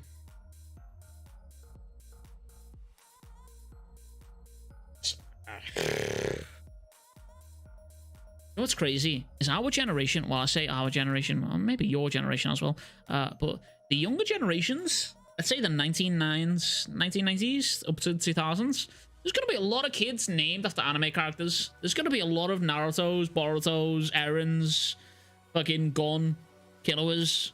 You know what I mean? There's gonna be a lot of motherfuckers running around like that. You know, fucking Deku. You know what I mean? Like, there's gonna be a lot of motherfuckers running around like that. And it's kind of sad. Do you know what I will say? Is I actually know someone. Genuinely. I know someone whose kid is named Arya. After Arya Stark from Game of Thrones. So, you know what I mean? Like, there's gonna be a lot of kids running around with names familiar. My girlfriend wants to name our daughter Katara, as in Katara from Mortal Kombat. Katara.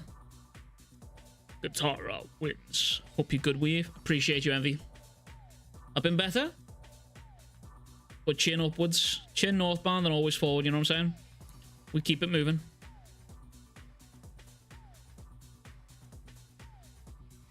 Wait, isn't... No, wait. Katara. Katara. Avatar. Avatar. Okay, I'm a fucking boomer. Have never watched Avatar. You're gonna name your kid Sukuna. That's craziness. That's craziness.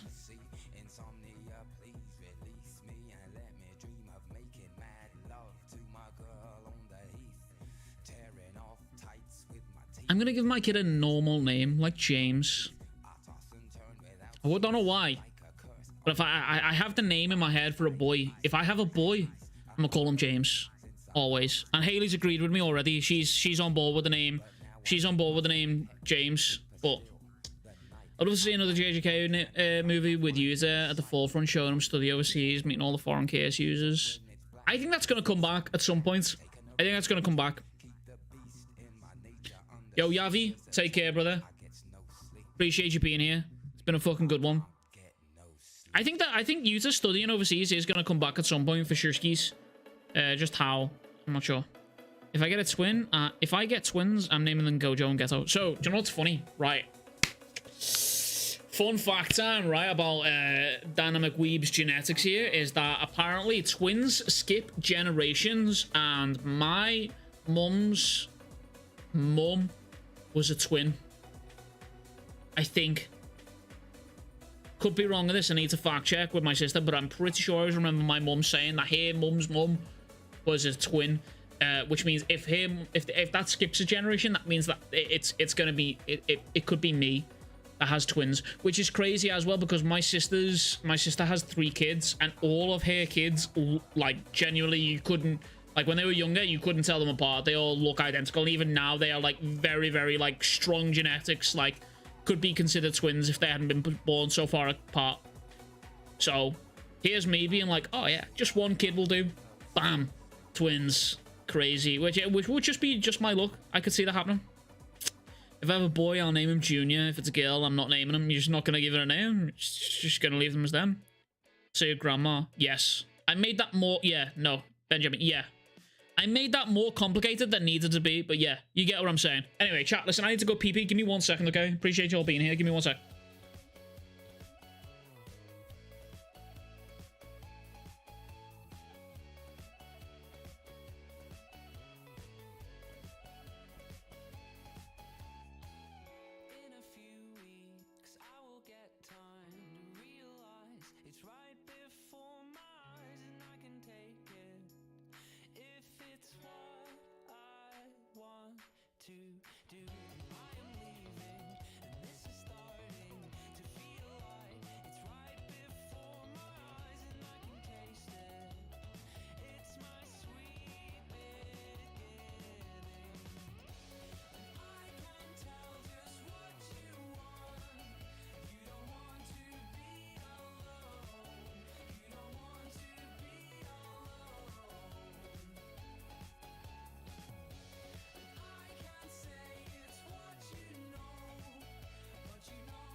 I go pee-pee? Yeah, I always use that term. I go pee-pee. Gotta go for a fucking slash. Ugh.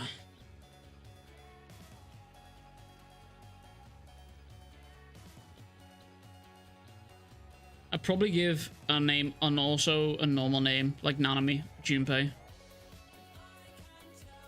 Okay, whatever floats your boat, brother.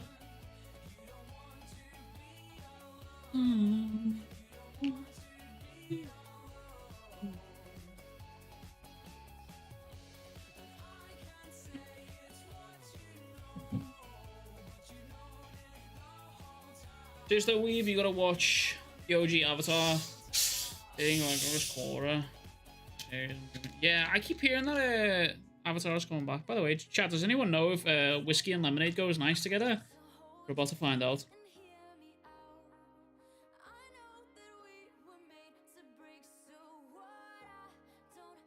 You think we're getting Kashimo vs Sukuna in the next 35 days? I would hope so.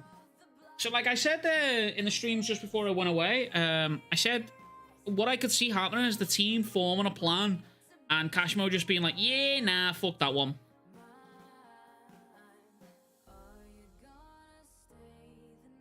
Not bad. Okay. GG.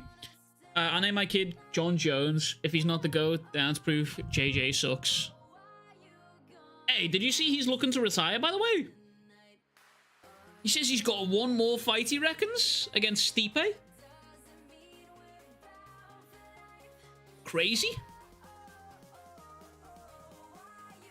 Gege wanted to write an idol manga, however, is creating a generation of balance, so would you imagine? Shonen Jump catching. No, they would never. It's bruh, Ace. That's never. I know, obviously, it's just troll comment and shit like that, but, like, obviously, that's never gonna happen. JJK literally outsold One Piece last year. It was literally outselling One Piece. No shot. Dana not letting him, brother. You think Dana's gonna stop John? Bro, Dana couldn't stop John Jones running over a pregnant lady, okay? You think Dana is gonna stop John Jones retiring? Get out of here.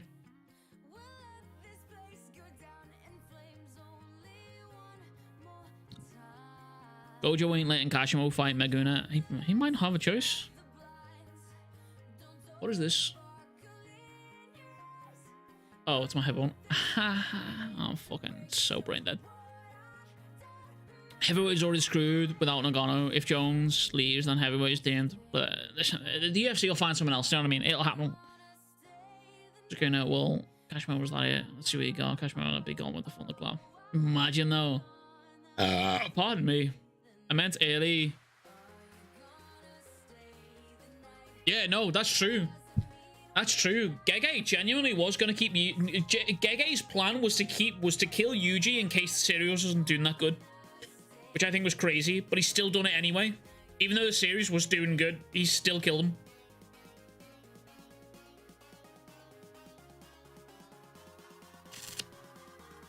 I don't feel like Kashimo will get one tap like that guy with the gun on his ear. Oh, Ryu? No, I don't. I think whatever Kashimo's technique... Listen, I think if you're willing to die with a technique that you could have used on someone else, and you're willing to die with that technique because you are saving it for someone else, I think you are fucking crazy. And whatever that technique is, you're fucking... My God. Jesus. You don't just get a fucking itch. Oh my God, brother. Good Lord, brother. You don't just get an itch and he's like, oh, I gotta get that. And it takes you to another dimension. Me, just them. Gonna be hard to find another, but yeah. Listen, the UFC's been going for years, do you know what I mean? Like, stars come and go. Oh my God, what a fucking bong. What a song. Guys, I'm about to go take a shit. Wish me luck. Alright, take us with you into the bathroom, brother. We'll be there cheering you on. What a song. What do you hypothesize it could be? I don't know. I actually don't know. So I said before, I think it could be something similar to like Kirin, like Sasuke's technique, but I don't know. I genuinely don't know. Me and my niggas tryna get it, yeah, bitch. Yeah, bitch. Hit that house, they tell me, is you with it, yeah, bitch. Yeah, bitch.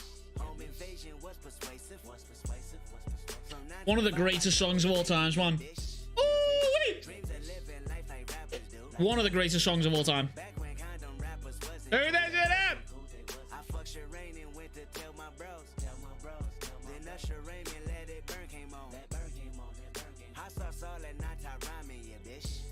Woo! Dolphy or Sukuna, who's more evil and sadistic? Literally Sukuna. We've had this conversation. I'm old, Kendrick is mid. Listen, you're mid.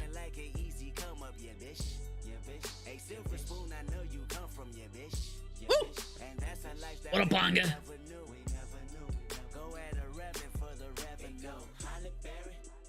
Hallelujah.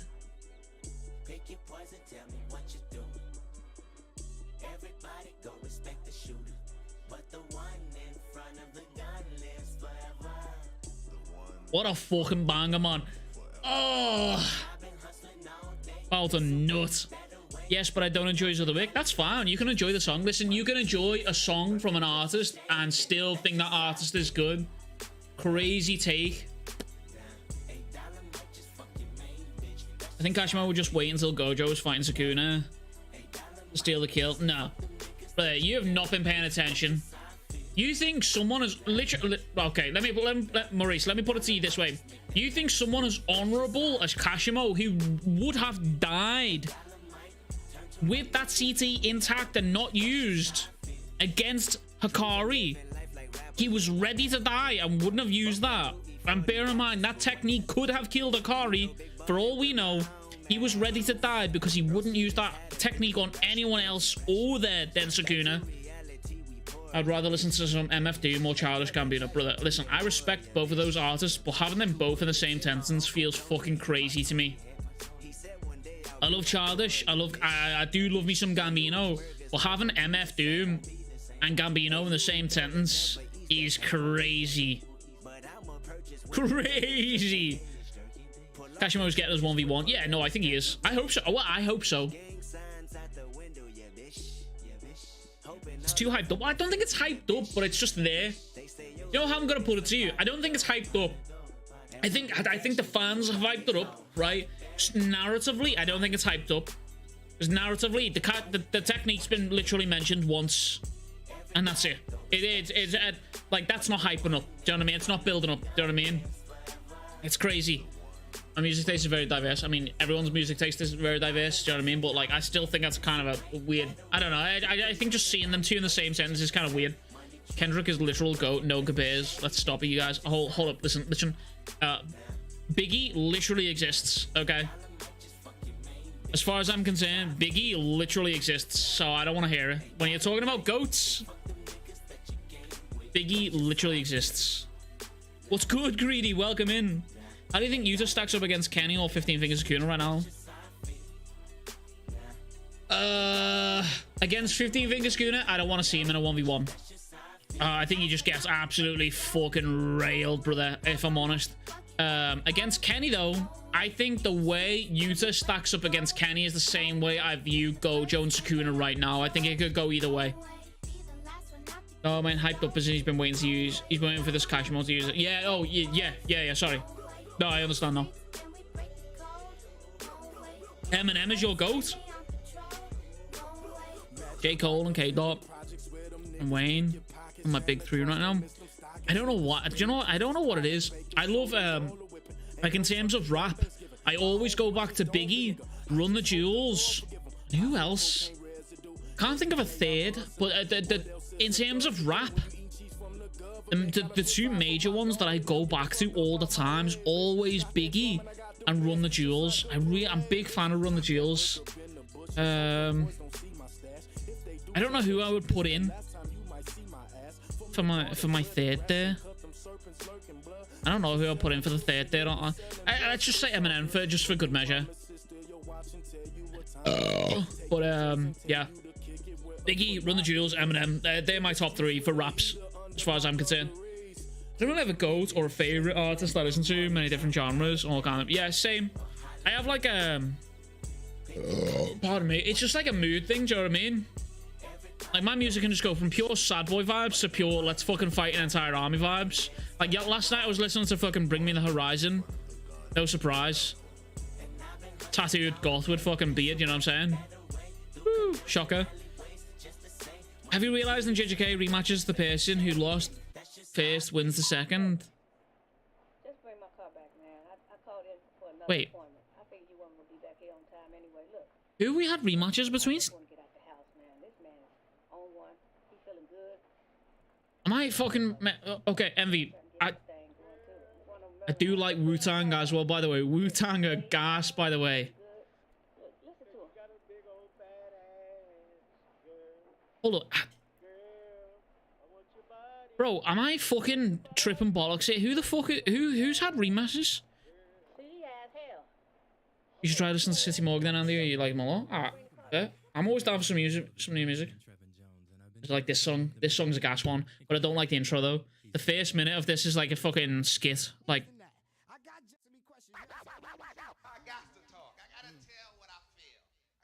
the new BMT song. It's sick. No, I was watching the new music video last night. And it's fucking gas. Gojo and Toji, Mahito and Yuji.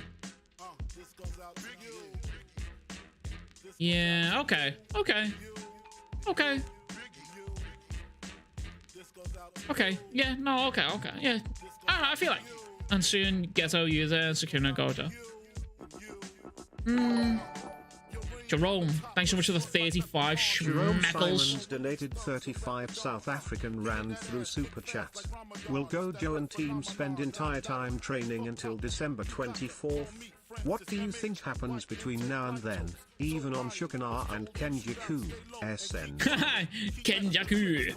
I don't know. So here's my theory. Sorry, I fucking love this song, man, bro. Biggie, brother. I love Biggie, man. Such a good fucking dude. Will Gojo and team spend the entire time training until December 24th? What do you think happens between now and then? Even on Sukuna and Kenjaku's end? I don't want to see a training arc, to be honest with you. Like, I know a lot of people are like on the train of training arc. I don't want to see that, personally. I feel like that's obviously narratively the best thing to do. But if not a training arc, just sort of more of like preparation arc type beat. What I would like to see, maybe a High-Era flashback. This feels like a really good time to fit this in. Let's say between now and December 24th. Let's say Gege gives us like... Let's say Gege gives us more 12 chapters. Okay, hypothetically, let's say Gege gives us 12 chapters now, between now and the final fight. That's not that long, and it fits within the narrative of finishing within this year. We get 6 chapters of the good guys, our side, Gojo, Yuji, the whole team, them doing what they need to do, and then 6 chapters of Kenjaku and Sukuna and their side and what they need to do, and then we move into the final fight. On both sides, I would like to see Yuji looking into this book for what Yuki gave Choso with the soul. I feel like that could sort of influences Yuji's power-up, quote-unquote. And then on the next side of stuff, I would like to see Kenjaku and Sukuna interact more, expand on this binding vow, this mystery binding vow that they have, more high-end flashback era, find out the original relationship between Kenjaku and Sukuna, find out what's going on there.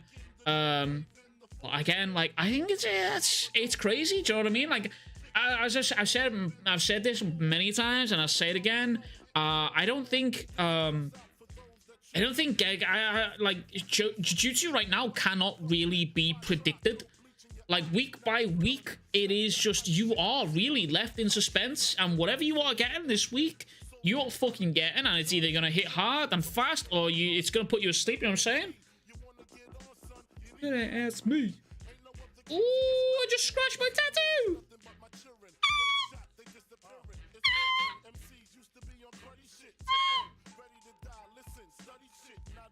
Don Flamingo, Aaron, Sukuna, Frieza, Griffith, or Dana White. Who would be the worst with a death note? This motherfucker said Dana White. This motherfucker actually said Dana White. That's crazy.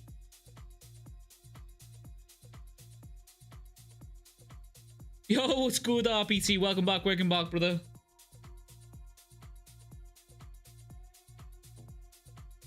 I'm glad to be back, man. Glad to be back. This motherfucker really said Dana White with a death note. Motherfucker, you give me a death note, I'm taking over the world. Let me tell you this. The FBI dialing in right now. Like, you hear that shit? You got that motherfucker? He said, I'll take over the world with a death note. That's what he said right there. Get him. Get him. Knock on his door right now. Get him. Dana White would get rid of all the illegal streamers. Oh, I'm gone. That's GG for me. We were literally watching the Khabib fucking... By the way, I want to say, that fight actually... That stream got claimed, by the way. I'm not joking. That stream where we watched the Khabib and fucking McGregor fight, that got claimed, by the way. I just want to say that. Funny shit. Took about 12 days.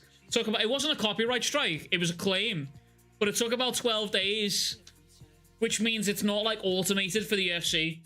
Because normally it takes about 6 hours if it's automated. But if it's manual, it's going to take it's going to take a little bit.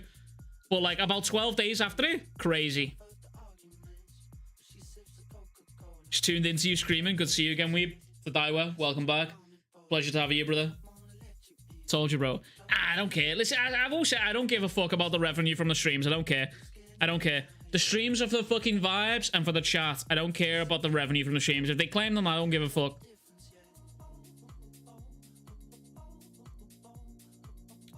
If I care about the revenue from the streams, brother, I don't care. Next UFC stream, do a Let's Rock. Bro, did you see? Oh my god, did you guys see the fucking Mike Perry fight? Ooh, brother, just think. Luke Rockhold's a fucking model. Imagine being a model and getting your teeth knocked in like that. Couldn't be me. Listen, if I was a model getting paid that big bucks from fucking... brother, no. No, his teeth made me feel sick. No, because, like, the thought of it makes me feel ill. So, like, this tooth, this one right here, pushed in. And this one snapped. No. Makes me feel sick. You know that this one that got pushed in is hanging on by a thread as well. Makes me feel sick, mate. It was fake teeth to begin with. Yeah, it might be fake teeth, but they gotta be screwed in. They gotta be screwed in, brother. Come on now. Just a photo of it, bro. I'll tell you right now, stuff like that is why I stopped boxing and fighting. I swear to you, stuff like that like makes me feel sick. Makes me feel sick. Should have held his chin higher and put his hands, brothers. There's nothing you can do. Listen, it doesn't matter. You put your hands up, hold your chin as high as you fucking want. It's bare knuckle. Okay, it don't matter. It don't matter. Sooner or later, you're gonna take one on the chin. It's inevitable in a fight. It's gonna happen. It's gonna happen. Woo. Makes me feel sick. Do you know what it reminded me of? If you've already seen it, there's a famous clip. I can't remember who it's between, but there's a UFC fight, right, where he has a gum shield. It's an old one. And he has a gummy in. And he takes the gummy out and he looks at his teeth and just goes, puts the gummy back in. No, that's fucked. What am I looking at? Check the video on Discord. Controversial opinions. Alright, yeah, okay.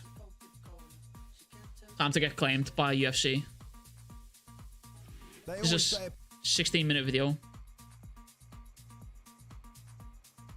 16-minute video, by the way. This man, Box, wants me to watch a 16-minute video. That's crazy. It's a good job. I love him.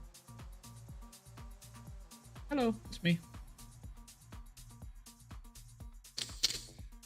Yo was made in a Cuban underground lab. No, he's not a real human being. If we got Mike Perry versus McGregor, it's finna be crazy. No, I'm telling you, bro, that's a wild fight to have right there. That's craziness.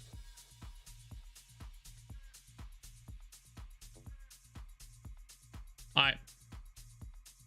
About to dip, guys. Gonna watch the boys and go to sleep. Alright, brother. Volsh, take care, brother. It's been a fucking pleasure having you. Thank you so much for stopping by. You've been a fucking goat, brother. Let me fucking watch this video. That being said, I'm sure you all know someone with a controversial opinion on MMA. It might be about how the sport's run, how the rules should be changed, or even who the greatest of all time might be. As much fun as it is to laugh at your mate who still thinks Todd Duffy could be the greatest heavyweight ever, some controversial opinions do have their silver lining. So we're going to take a look at the ones you hear the most today and discuss. I'm Balian from MMA On Point, and this is the 10 most controversial opinions in MMA. Number 10, MMA fan. Do you think Maki's Soul Slither Blade will have a significant role in freeing Megami, or do you think it'll be a huge job? I think it'll be a huge job, personally. I think the Soul Splitter Blade is just more for killing. Fans don't want actual journalism. Press conferences are great. The fighters get to talk. I don't care what anyone says. Here's a controversial opinion. This dude, bitch. This dude, bitch. I'd fight this dude. I don't even care. Professional fighter, I don't care. I'd fight this dude. Michael Chiche, bitch. Shit, and we the fans. This dude was involved in the whole McGregor going up to the fucking don't want actual journalism. what's it called? The fucking coach. And he was on the coach and he tried to claim emotional damage. Bitch. Bitch. Bitch mentality. Also mullet. Bitch. And we the fans get to listen to the media Bitch. ask the questions they've spent all week writing, but we don't want to hear My 5'5" tiny ass, 112 pounds soaking wet motherfucker. I'd fight that kid. I don't care. I don't care. I'd let him beat me up. I don't care. I'd still fight him just to prove he's a bitch, because he'd fight anyone. the boring Bitch. questions, all the ones that relate to, you know, actual journalism. Nah, we just want to cheer for the guy we like and Who's he aiming at? Who's he aiming at? Who's he looking at? You looking at? You trying to fight God? Hey, brother, your opponent's down here. boo the guy we hate. And if anyone asks anything that might put our favorite This right here, Prime McGregor. Prime McGregor. The skinhead. You knew when the skinhead come out, it was beef. You knew when this happened. This is war right here. fighter in a bad light, well, that guy. Let's face it, most of the time it's not a press This dickhead as well. Can't bear this dude. Absolute bellend. This dude saw Donald Trump and was like, how can I be the worst version of Donald Trump? Bam. Here we go. Colby Covington. Dickhead. Absolute human fucking phenomenon in the ring. But this dude, dickhead. Absolute bellend. Pep rally. But who cares? That's the point. We as fans have proven we often don't care about the issues or the larger picture. Comes out to the entire middleweight division right there, by the way. UFC 246 pre-fight press conference, a journalist tried to do his job, you know, asking McGregor about Also, Slickback McGregor, Scary McGregor. Scary McGregor. Big beard Slickback McGregor, scary. Scary. Scary motherfucker. an issue currently ongoing in his career. He answered these questions yesterday. Tell us anything specific Look at that, Slickback, Big beard McGregor. Mate. He using any part of his body. about the stat. Comes out versus Kamaru's happened. So I saw Dana saying that he didn't like that fight. It's an act on Covington's part. Yeah. That's what I'm saying. It's an act. It's an act. But it's a fucking shit act. I gotta go get some groceries, cook my boy. I check it. Yo, Hyperion, appreciate you, brother. Fucking take care, man. I appreciate you coming on. You're a goat. Status of the sexual assault allegations in Ireland. Half of you are probably going to complain that they should be ongoing That in was his fucked. career. He answered these questions Can you yesterday. tell us anything specifically about the status of the sexual assault allegations in Ireland? That was a fucked question. I remember that question. That was fucked. Joe, what's really fucked about that? That's twice that this has happened to, and he both got proven innocent since then. Like, that's a fucked up... Like, there's a girl from Liverpool that claimed that she had McGregor's child, and McGregor done a DNA test and proved it was innocent. Do you know what I mean? And then there's the whole fucking sexual assault allegations. Like, this dude's a fucking dickhead, do you know what I mean? But, like, the fact that he was willing to give evidence, DNA evidence, must speak to something, do you know what I mean? Like, I think it's one of those things as well, like, when someone gets labelled as, like, someone who's done sexual assault, that's it. It doesn't matter. Do you know what I mean? It's all the way over. It's just GG, then it's over. Half of you are probably going That's to fucked complain up. that they should be asking That was questions. that was a fucked question from that journalist. Whoever that person was, he was a fucking dickhead for that one. Like, actual dickhead for that one. Mr. JJK part in this MMA. We just been vibing today, Matthew. Appreciate you stopping by though, brother. You've been a fucking goat, brother. Thanks so much. about the fight and it's irrelevant, but the other half are probably like, yeah, the actual journalist who was trying to do his job got booed out of the arena. Either way, No, fuck that dude. Fuck that dude. Fuck that dude.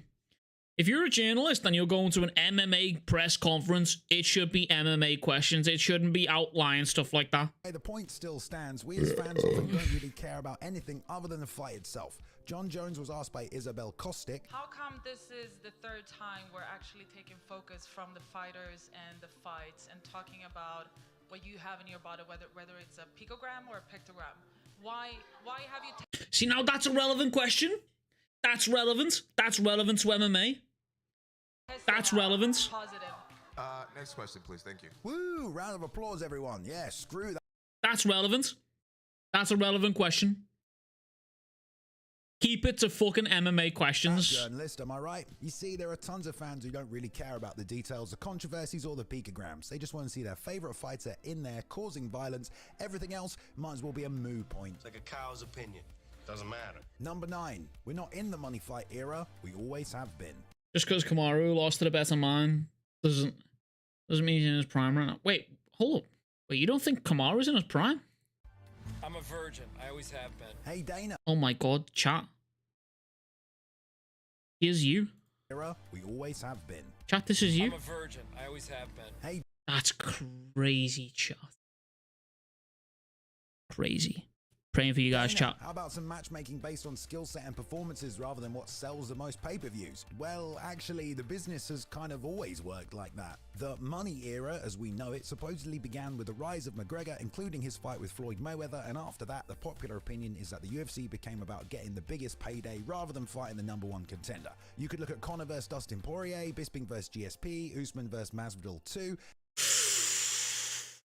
What a fucking photo. Chat harassment? Fuck chat. I love chat, but also fuck chat at the same time. I love chat. I've missed you all greatly. Like a hole in my head. I'm only kidding, chat. I actually love you, really, genuinely. But still, that's all you. I'm just saying. Figure it the fuck out. That's your problem. Yeah. But also, what a fucking photo, by the way. Whoever fucking got this photo, crazy photo to get right there. Woo! Oh my god. I'll tell you that, that's one thing. If I was a fighter, if I was a professional fighter, that's one thing I couldn't deal with right there. Man, imagine, listen, chat, imagine spending, let's say, 3 to 4 months of your life prepping for a fight. Bam. You get knocked unconscious like this, like it's a money shot. The sweat flies from your fucking forehead. And for the next year, actually, for the next entirety of your fucking life, you have to deal with that photo. Man, I'd want to find the dude who took that photo, brother, and smack the piss out of him. Fuck that dude. Oh my lord. What are you drinking, Weep? I am drinking my second favorite whiskey, Buffalo Trace. Love me some Buffalo Trace. Comes with a cork on the top. It's fancy. It's nice. Heck, they were trying to set up DC against Brock. By the way, this was so stupid. This was so stupid. Crazy how he's missing like several teeth now. That's crazy. Anyway, this was such a stupid fucking fight. Stupid fight. Some crazy pic of a guy getting kicked, I swear. I don't know who. To be fair, Masvidal underestimated Kamaru. Everyone underestimated. Bro, that whole situation, the Masvidal versus Kamaru's fight, literally was the exact same as the fucking Khabib versus McGregor fight. Everyone underestimated Khabib striking versus McGregor. I wish it happened. I don't care if it happened. At one point. Do you know what it just felt forced. It felt out of nowhere. Do you know what I mean? But even if you look at something fairly recent like CM Punk, well, he was signed to the promotion way before McGregor reached superstardom. Brock Lesnar was brought in as the biggest pay-per-view draw of all time. Bro, look at those shoulders. Chat. I'm just going to keep it a stack. This dude's shoulders are bigger than most of your fucking thighs. This dude's shoulders are bigger than some of you motherfuckers' thighs. Literally shoulder to fucking ear traps. A neck like Mike Tyson. Look at that buzz cut. He is a freak of nature, like literally born in a test tube freak of nature. Look at how red his face is, man. And people are gonna tell me this motherfucker wasn't on steroids and Dana didn't know. Get fucked. Oh, look at how red this bitch's face is, man. Do you know how many flights of stairs I've got to run up to get fucking a face as red as that? Do you know how hard I've got to breathe to get a face as red as that? And this bitch is just sat down speaking and his face looks like that? No, get fucked. You're going to tell me that Dana fucking White and the USADA didn't know this? Damn straight. You know what happened? USADA turned at Brock Lesnar's house, yeah, and they tried to grab his fucking blood, yeah. They grab the needle. Here's what happens. The needle. Here's my finger for accurate representation. Here's the needle. This is Brock's skin. The needle. It fucking bends against his skin. Fucking Kryptonian bitch. Actual Kryptonian bitch, bro. Two in 1 year's career, and that was back in 2010, people. Look at him. Scary bitch, man. Chael Sonnen received a title shot against John Jones just because the UFC knew it would sell. Chael was coming off a loss and hadn't fought a light heavyweight in 8 years. If we want to look at the spectacle that was Mayweather and McGregor, well, we had something similar at UFC 118 with Randy Couture taking on James Toney. Dana shit on Kimbo Slice for about 4 years before he brought him into the promotion. R.I.P. Kimbo, man. R.I.P. Kimbo. Look at Joe Rogan with hair there, by the way. Holy fuck, crazy. And I mean, Tito and Shamrock was never really competitive, but it sold multiple times. Sure, there were some fights like GSP Anderson or Pettis Aldo that didn't get made, but the idea of matching fights to make money rather than to better represent the rankings isn't really anything new when you think about it. Number 8, X move should be illegal. Limbo Aside from throwing slice. invisible sand at your opponent, we've basically sorted out all the shit in MMA that should be illegal. Nobody wants to lose their vision to an eye gouge. Yeah, I'm looking That's at tough. Gerard Gordo, or have their family tree affected by a volley of blows to the baby maker. But what about the other techniques that can also cause serious long-term damage to your BJ? opponent? Let's face it, we're basically just talking about John Jones's fighting style at this point. The oblique kick has been called into question several times in the past. Yeah, this is fucked. Rampage Jackson, who complained that it should be made illegal. No, after his I fight with agree. Jones. And then when you come in advance, you kick your knee backwards. Hey, you know. Yeah, nah, I actually fully agree with this. This one should be fucked. This should be like the 10 to 12 elbow. This is fucked. This is actually fucked. That's a fuck strike up. And several times since then. This strike is fucked, mate. Actually a fucked up strike. Holy fuck. And you know what? That's crazy, right? Is you would never know the pain of this unless you've been kicked by this shit. This is fucked up. Romero versus Whitaker, it was a battle of knee stomps. Remember what Khalil Roundtree did to poor Modestus Bukauskas, or even Darren Till versus Stephen Thompson, where Till's knee attacks tore Wonderboy's MCL. The leg strike is designed. Tore his fucking MCL, by the way. That's a fucked. That should be the 10 to 12 elbow for the fucking completely destroys it. Basically just crippling it in the process, which is good for a 15-minute. Yeah, street fight. If you want to have a street fight with someone, or you're getting into a street fight, yeah, stamp on that bitch's knee. Fuck that motherfucker. If you're in a professional setting, no. That should be the 10 to 12 elbow for foot strikes right there. MMA fight, but try to break his knee. That's what I'm saying. Surgeries it might take to recover. Joe Rogan said he believes it's just a strike that some people are not prepared for, and fuck off, Joe Rogan. You're an idiot. Well, this is fuck Joe Rogan, brother. Joe Rogan was taking ketamine to try and cure fucking coronavirus, for fuck's sake. Fuck Joe Rogan. Fight after all, but it's been labeled unnecessary. Yes, they are trying to knock each other out, but not permanently injure each other and end a career. Amen. Amen. Jones' favorite is the shoulder crank in the clinch. He's used this on a few of his opponents, but as most remember against Glover Teixeira, he wrenched his arm in the first round, tearing. Yeah, this is fucked. This is also fucked. John Jones is like, so like, I agree John Jones is the fucking GOAT. Like, genuinely, I'm not joking. He's the GOAT. In terms of how he fucking fights opponents and wins fights, he is the GOAT. But this shit right here, this is like meta. Do you know what I mean? This is like, in any other sport, this is the equivalent of just trying to find a loophole in a fucking situation to beat the opponent and do it that way. Chandler's racked up many wins in Bellator because he's one of the best lightweights for a long time, while Oliveira lost to mid-level fighters.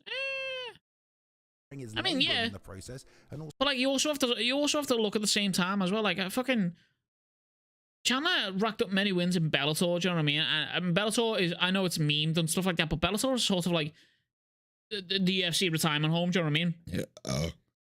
Joe's an expert in kicks. True, Joe is an expert in kicks. I'll give him that. But also, if he isn't such a fucking expert, he should know that a longevity of a fighter suits them better than a quick fucking injury. Do you know what I mean? There come all around the battle pass for Haley. Appreciate you, Beth. Thanks so much. Also nullifying his power just 1 minute into the fight. Some people think that these are dirty or dishonorable tactics. Others just another technique in the mixed martial arts toolbook. Number 7. Chat, sorry. I need to go pee-pee super quick. Give me 1 second, okay? Give me 1 second. I love you all.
The best fighters aren't always in the UFC. Yeah, you might be Johnny Lawrence dominating the All Valley tournament year after year, but you never know when some random guy from out of state is gonna roll into I'm still full town, screen go after shit. your girl and then wreck your shit with some weird martial arts that you've never seen before. I know Randy Couture knows what that feels like. The UFC is the premier MMA organization on the planet, but that doesn't mean they've always had the best fighters or even do right now. I mean, just look at the Strikeforce merger. It was considered the inferior promotion, but after its fighters joined the UFC ranks, they completely took over. Robbie Lawler, Tyron Woodley, Luke Rockhold, and Daniel Cormier all became champions, and they were all champions at the exact same time. None of the champions were actually from the UFC in the UFC. Jake Shields, Gilbert Melendez, and Nick Diaz got title shots, and people like Jacare, Musasi, and Overeem became top contenders. From the WEC, Benson Henderson and Pettis became champions at lightweight. And I mean, look at someone like Gaethje or Michael Chandler and what they've been able to do in recent years. I mean, they both fought for a title. And in the opposite direction, you have guys like Eddie Alvarez or Demetrius Johnson that have struggled outside of the UFC. Even top contenders like Rory McDonald and Benson Henderson had a tough go of it when they went to Bellator. And you want to tell me that people like AJ McKee, Adriano Moraes, Robocop, or Vadim Nemkov wouldn't be able to give the UFC roster some problems? Shit, Gegard Mousasi over in Bellator might have been the best middleweight this whole time. Look what Israel Adesanya did to the middleweight division. How many other world-class strikers are out there that haven't learned the requisite takedown defense yet? The UFC would always be geographically locked to a certain degree, and there's world-class talent spread across every promotion. And yes, the UFC definitely have the majority, but believing that they don't have all the best fighters, well, that's an opinion you might be able to get on board with. Number 6, there should be no rounds. I think it should be just considered like the premiere of like. I think it should just be considered the premiere of where you should go. Do you know what I mean? Like, I feel like UFC is like the top goal, and I feel like the UFC should also strive to grab the premier fighters from all the bottom organizations. You know what I mean? From One, Bellator, fucking Bare Knuckle, everywhere that they can. Fucking karate, kickboxing, everywhere. Do you know what I mean? It should just be considered that way. But obviously, I've never believed that. Like, I believe that the UFC is like the top of the fucking top, the cream of the crop type deal, because like he's always said it, you know what I mean? If you can't fucking fight, you're out, you know what I mean? It is what it is. But I've never fully fucking been on board with the idea of, yeah, UFC has all of the best fighters, because that's just never ever going to be true. You know what I mean? I still believe fucking Mighty Mouse is one of the fucking best lightweights, bantamweight, whatever fucking weight he's fighting in nowadays is insane. So, yeah. What, like an actual fight? I mean, that was the initial intention of the UFC, to have no rounds, no judges. Ideally, you would just go to a Gracie BJJ gym and get your head squeezed off your shoulders. Obviously, in the fight for regulation, the UFC brought in rounds and scoring, but, well, it doesn't exactly give us the best representation of a fight, does it? How many times in MMA would we see grapplers just hold top position until the guy on bottom simply can't hang in there anymore? Getting a guaranteed stand-up every 5 minutes changes the fight completely. I mean, how much would that have changed Jorge versus Colby recently, or Habib versus Conor? Okay, both those examples, the grapplers still won, but the outcomes could have been significantly different. Rather than do enough within a 5-minute window to win a round and move on, it would be about managing your gas tank and strategy across the distance of a fight, in which honestly you have no idea how long it could go. Baz Rutten always said the longer the rounds, the more technical the fight becomes. Remember when Pride actually did this at the 2000 Grand Prix? They let Sakuraba and Royce Gracie fight without a time limit. Yeah, it went on for an hour and a half. That's the kind of shit I want to see from Usman Colby. An hour and a half, yeah, man. There might be a million ways things could go wrong. UFC events could drag on for hours, but if you think there shouldn't be any rounds, I would be okay with that. Like, I actually genuinely be okay with that. And I also think it's a case of, so Kron Gracie brought this up recently as well, of every time you have a round in between a fight, it then becomes a different fight. That those fighters then have 60 seconds to go home, basically to their home corner. They have 60 seconds to sit down. They have 60 seconds to regroup, catch their breath, talk to the corner, optimize strategies. If you made that shit just one big 30, 25-minute, 15-minute round where it's like, okay, you get in there and you fucking scrap until someone taps or fucking gets knocked out, or they cannot fight anymore, can't defend themselves no more. GG. I think that's probably the best way to go. I also think it would be, I think it would deliver less injuries as well, I think, overall, personally. Because I think when you're fighting, when you're going in there and you're fighting and you know you can fight for 5 minutes, and you then know at the end of those 5 minutes, you're taking a fucking 1 minute break, that 1 minute break after 5 minutes of work can feel like a small lifetime, and people can optimize. You can train to optimize how much time and how much energy you can gain back within that 1 minute. Remember that Brock Lesnar versus Shane Carwin fight where Brock was completely losing, but after the rounds he gassed out and Carwin kept the ball. That's what I'm saying, yeah. That's exactly it, yeah. That's exactly it. You're either a Diaz fan or you just want as even as a playing field as possible, even if it's two fighters hugging until they fall asleep on each other. Number 5, Jiu-Jitsu isn't as good as we thought. If somebody gives you a bad position, you take Yes, Uncle Chael. You might have forgotten this, but the whole point of the UFC originally was to discover what the best martial arts was, and the answer is Jiu-Jitsu. Royce Gracie showed up. I've got to disagree. Maybe in the fucking 90s, yeah, it was Jiu-Jitsu. Fucking hell. From like, let's say 2010 onwards, it's been fucking any person that's lived in Dagestan and come out from Dagestan straight to the UFC. Back in the day, it was Jiu-Jitsu. Strikers didn't stand a chance. They threw a punch, bam, they get their arm wrapped up. Now, any motherfucker with a beard without a mustache that's lived in the fucking area or province or close to fucking Dagestan and has the name fucking Ugamagomedov, GG.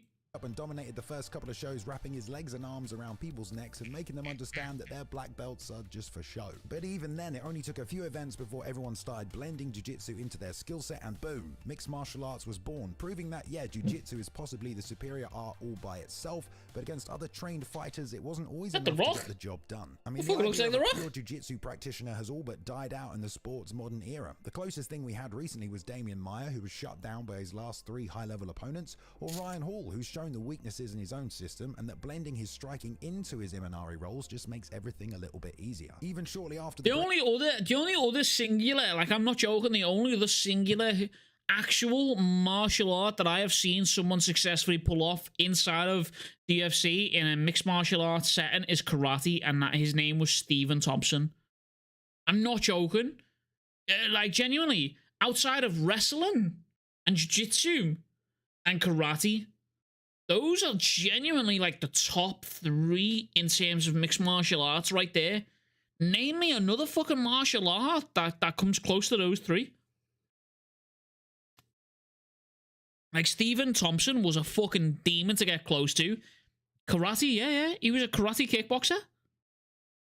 Well, I mean, if you just want to say karate fighter, I mean, yeah, he was holding the fucking name down by itself. Maybe we could throw Muay Thai in there. Forgetting Sambo. Well, yeah, I think that comes under wrestling. Listen, when I say wrestling, let's say anyone from fucking Dagestan. Come on now, box. We're just playing semantics when we say Sambo. You know what I mean? Because Sambo wrestling, you know what I mean? That's what I'm saying. Sambo wrestling, you know what I mean? You just come, it's just a checkbox underneath it. Miss Karate? No, Karate's there. Wait, was Mashida?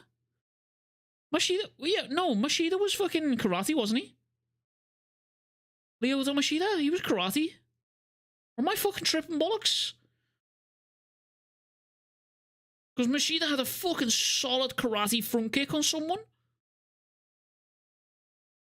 No, yeah. No, you're right. Yeah. No, Mashida was fucking insane. Yeah. No. You're correct. Yeah, no. I'm tripping bollocks.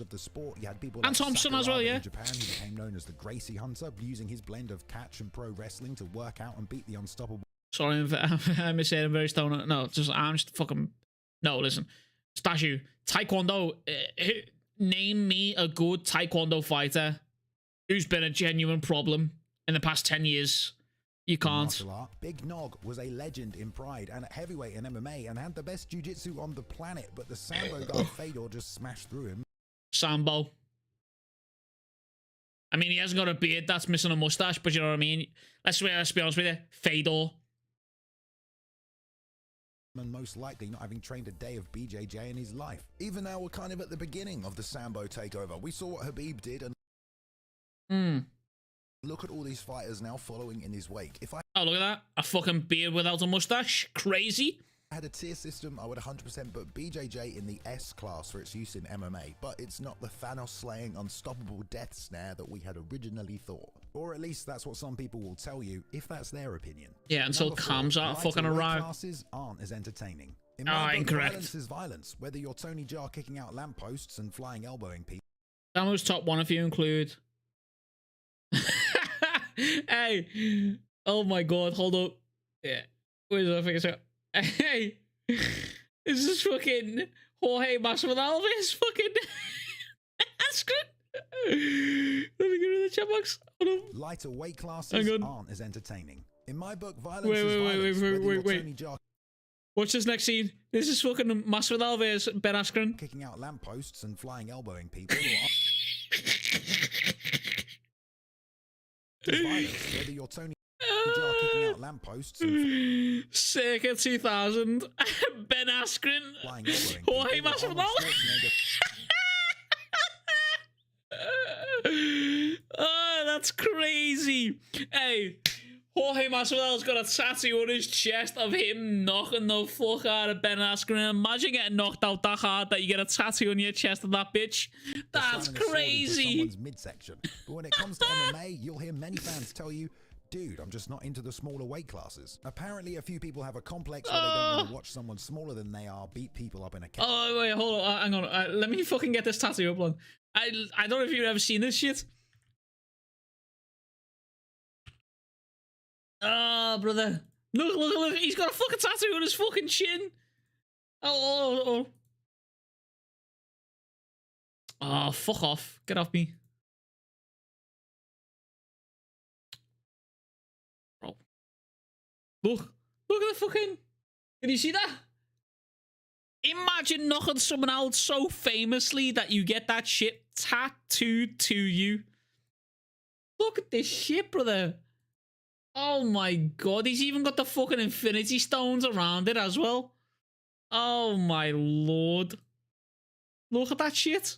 That's crazy. Unreal. Fuck Askren. Fuck Ben Askren. Oh my god, I just fucking skipped like half the video. Hang on. And I think if this is your opinion, you probably just don't actually like MMA. Just big men. Without a title.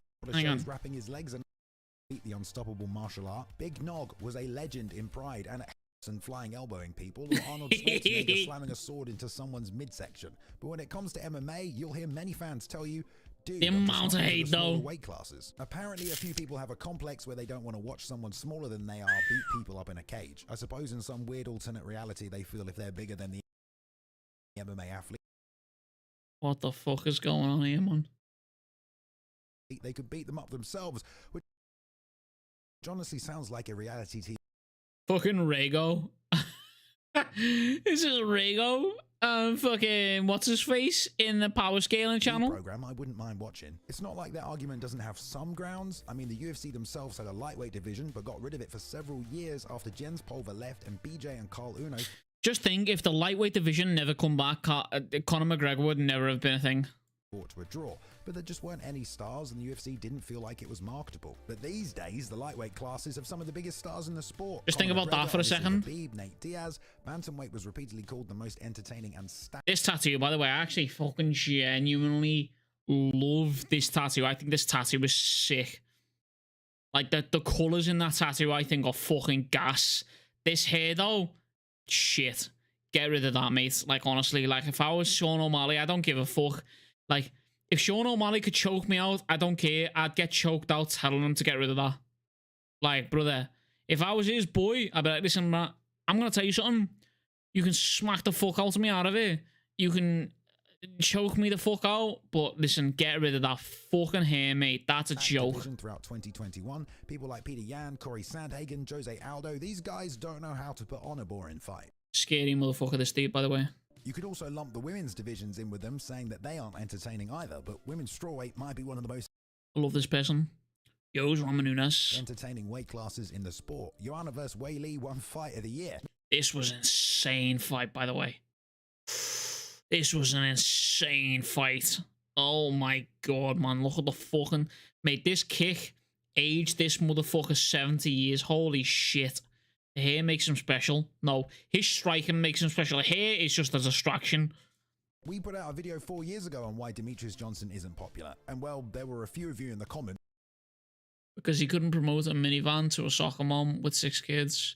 It really is very simple. In an age of superiority complex run amok, small people are ignored over big people. Because he's been hiding in that weight class since he was 15. These comments are just wrong. Do you know what, like... The other thing about promoting a fighter is the fighter needs to be promoted, right? And I understand that. But there's only so much you can do to promote a fighter if they're not promoting themselves. And Demetrius Johnson just wanted to get in the ring, beat the fuck out of someone, go home and play some games. That's all he wanted to do. Yo, what's good, Tony? Appreciate you, brother. Honestly, do I think the sport is full of casual, simple-minded fans who want WWF mixed with boxing instead of mixed martial arts? Well, based on some of the YouTube comments, yeah. Yes. I do. Listen, YouTube comments as a whole, I appreciate you. Listen, I'm going to keep it stack here. If you're a YouTube commenter, I appreciate you. I love you being here. You're my fucking goats. But I will say to you, some of you YouTube commenters, they just brain off and just type away. I will say that right now. They don't think. They don't think. And I think if this is your opinion, you probably just don't actually like MMA. Listen, look at Max Holloway there, bro. This man, this dude right here. I don't give a fuck what you say. I don't give a fuck what anyone says outside of Alexander. This dude, that's the 145 goat right there. Just big. Weeb, don't deny if DJ did that to McGregor. Wait, hold on. Wait. Weeb, don't deny if DJ did that and McGregor does what he does, would you watch a McGregor fight or a DJ fight? If DJ talk more shit, I'd be more inclined to be more invested.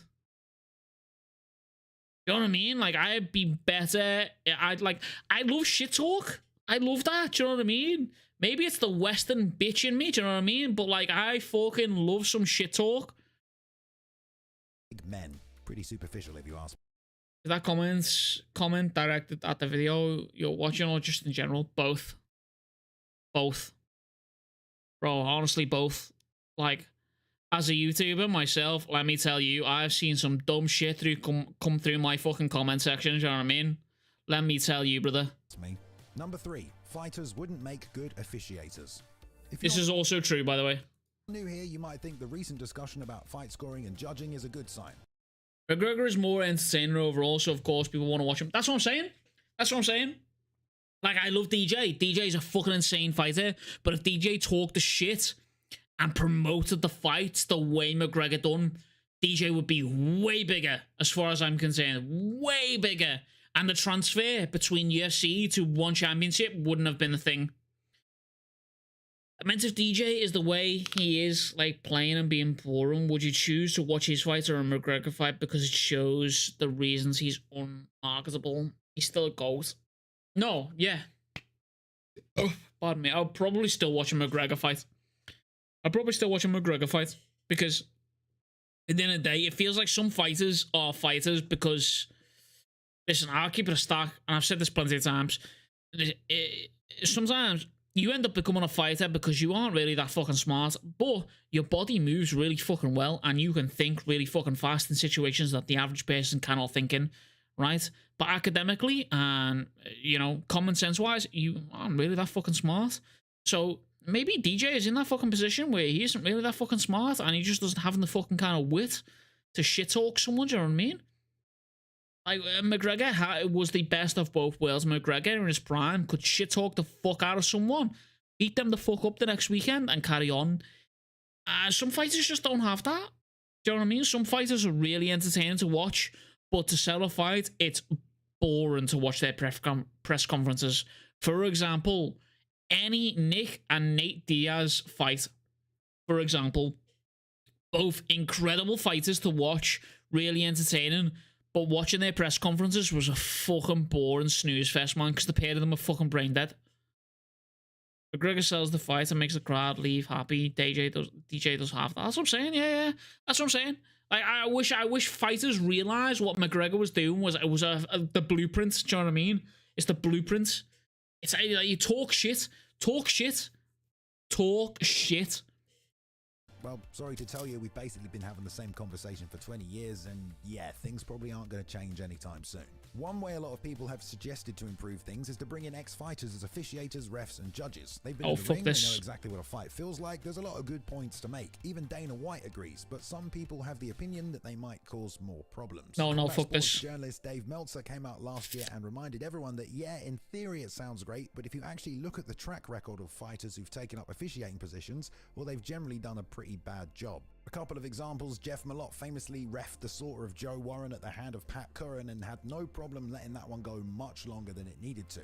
Another problem is fighters might have preferences for scoring based on their own styles or tendencies, or even things from a fighter's perspective, like not fuck this. When it really should be. I mean, you can argue if you want, but I'm not sure Nick Diaz would be the best judge. Or that's what I'm saying. Would be amazing. I don't know. Often they've also trained. Any fighter who's been in a fight, they need to be unbiased. Any referee that's fighting a fight, they need to be seriously unbiased. Fuck that. Fuck having a fighter like Nick Diaz or Nate Diaz. If I got into a fight, if I was having my first official fight and I walked in there and saw Nate Diaz on my ref, I'd be like, fuck that, I quit. Fuck that. Because whatever damage this motherfucker across the way from me is going to do, it doesn't matter. Because Nate Diaz over there is going to be smoked out of his mind on Zaza and is going to let that motherfucker do twice the amount of damage to me. Fuck that. With the large majority of the roster, so finding people who are consistently unaffiliated with the competitors is not always going to be an easy task. And just because someone can fight doesn't mean they can observe and apply a scoring system or rule set. Amen. If you're fighting, that's all you have to worry about, the fight. Just because you understand that doesn't mean you fully understand the intricacies and how to award points. Some people were fantastic coaches, but weren't great fighters. Obviously, there are exceptions in either case, but it's not so cut and dry. Number 2, USADA isn't worth it. Ooh. Listen, I'll keep it a stack here. I'm all for the fucking... Listen, it's my... This could be a very controversial hot take here. I'm either... Listen, let's be honest here. There is fighters throughout UFC There's fighters throughout UFC history who have been clearly on steroids. Alistair Overeem, Brock Lesnar. There's probably more in there that I'm forgetting about who have been absolutely juiced out of their fucking gills, right? I am all for the fucking absolute monstrosities of just fucking off USADA, letting these fighters suck up any fucking substance they are willing to, and let them go at it. Fuck it. Let's see what the peak of science and human nature can bring us. Fuck it. I'm down for that. I don't care. Listen, if you're a fighter, you already fucking know the risks that you're getting into. Let's be fucking real here. This motherfucker, good looking dude. Let's be honest here. You know what I mean? You're going into a fight, you know, I'm going to get punched in the head here. I could get fucking choked out. I could possibly die in this ring. Fuck it. I'm going to take some steroids. Let's increase my blood oxygen. Let's increase my muscle mass. Let's add a little bit more weight on. You know what I mean? Fuck it. Let these motherfuckers juice up as much as they fucking want. Let's see what the peak of fucking human will and science can bring us. That's all I'm down for. PRT era of MMA, basically just Vitor Belfort's 2013 knockout There you go. streak, the UFC made a move to enforce a stricter drug testing policy and so began working with the United States Anti-Doping Agency. Now, this began with the best of intentions, cleaning up the sport, making it safer, reducing risk to the fighters, helping them sell the company for $4 billion. But ultimately, well, some people feel like it's just not been worth it, especially if it's supposed to be making the sport, air quotes, safer. Luke Thomas is really the most notable voice in MMA when it comes to the performance-enhancing shoulders are massive. That's what I'm saying. Claim that if you and I were fighting and we're, let's say, reasonably equal, and I took it and you didn't, it tilts the competitive balance, and that makes it unfair. I would agree. So Luke doesn't dispute they can help you, but the point he's really trying to make is USADA doesn't make the sport any safer. There is literally not a shred of evidence. Joe, you've been watching MMA. I also just want to point out here that Luke Thomas also has a really good fucking point on this, and I've listened to this interview before because let's be real here. Star power beats out the USADA. Star power and money beats out the USADA, because you're gonna fucking tell me that Brock Lesnar, a dude who's come from the WWE, where it is openly known that people take steroids and it isn't regulated, has come from the WWE straight to the UFC within a couple of months of not being in a testing pool, and has substituted for other fighters, got into a fight, won the fight, won a title, and left straight back from the UFC to the WWE, and no one cares. Star power, money equals power. It don't matter. So I'm on the same train of thought of Nate Diaz of everyone's on steroids. Fuck everyone. Let all these bitches take steroids, and we'll see who's the fucking biggest bollocks on these. That's what I'm saying. A long time. Let them go. Looks safer to you. And he sums things up by reminding everyone when it comes to USADA, That was a key selling ingredient when USADA was sold to the public about why it was necessary. before USADA, the sport was just as vicious as it is now, and yet there were no serious injuries in the UFC. Legs get broken regardless of USADA. Drug testing doesn't stop people like MVP from cracking people's skulls with flying knees, and really, it's a huge expense and inconvenience to the fighters. As Luke said, fighting is like smoking. You can smoke Marlboro Reds, you can smoke menthols, you can smoke lights. At the end of the day, you're putting yourself at risk at a pretty significant degree. Number one, John Jones is the GOAT. At some point or another, many of you might have put John Jones at the top of your greatest of all time. Look at Joe Rogan right there. Look at that fucking... Hey. Chat, I keep it a stack here. You motherfuckers in chat don't even look at your girlfriends the way Joe Rogan just looked at John Jones right there. You might have put John Jones at the... Look at this. This motherfucker's licking his lips looking at John Jones' fucking head right there. Like, oh my god. Yeah. Look at his fucking face right there, brother. None of you motherfuckers in chat right now have looked at your girlfriends or your significant others the way Joe Rogan just looked at John Jones right there. I don't give a fuck what you say, brother. Look at this motherfucker's face. Oh my god. Let me slow this shit down. Let me show it. Let me fucking slow that shit down right there. Oh, the fucking phone right there. Watch Joe Rogan's face.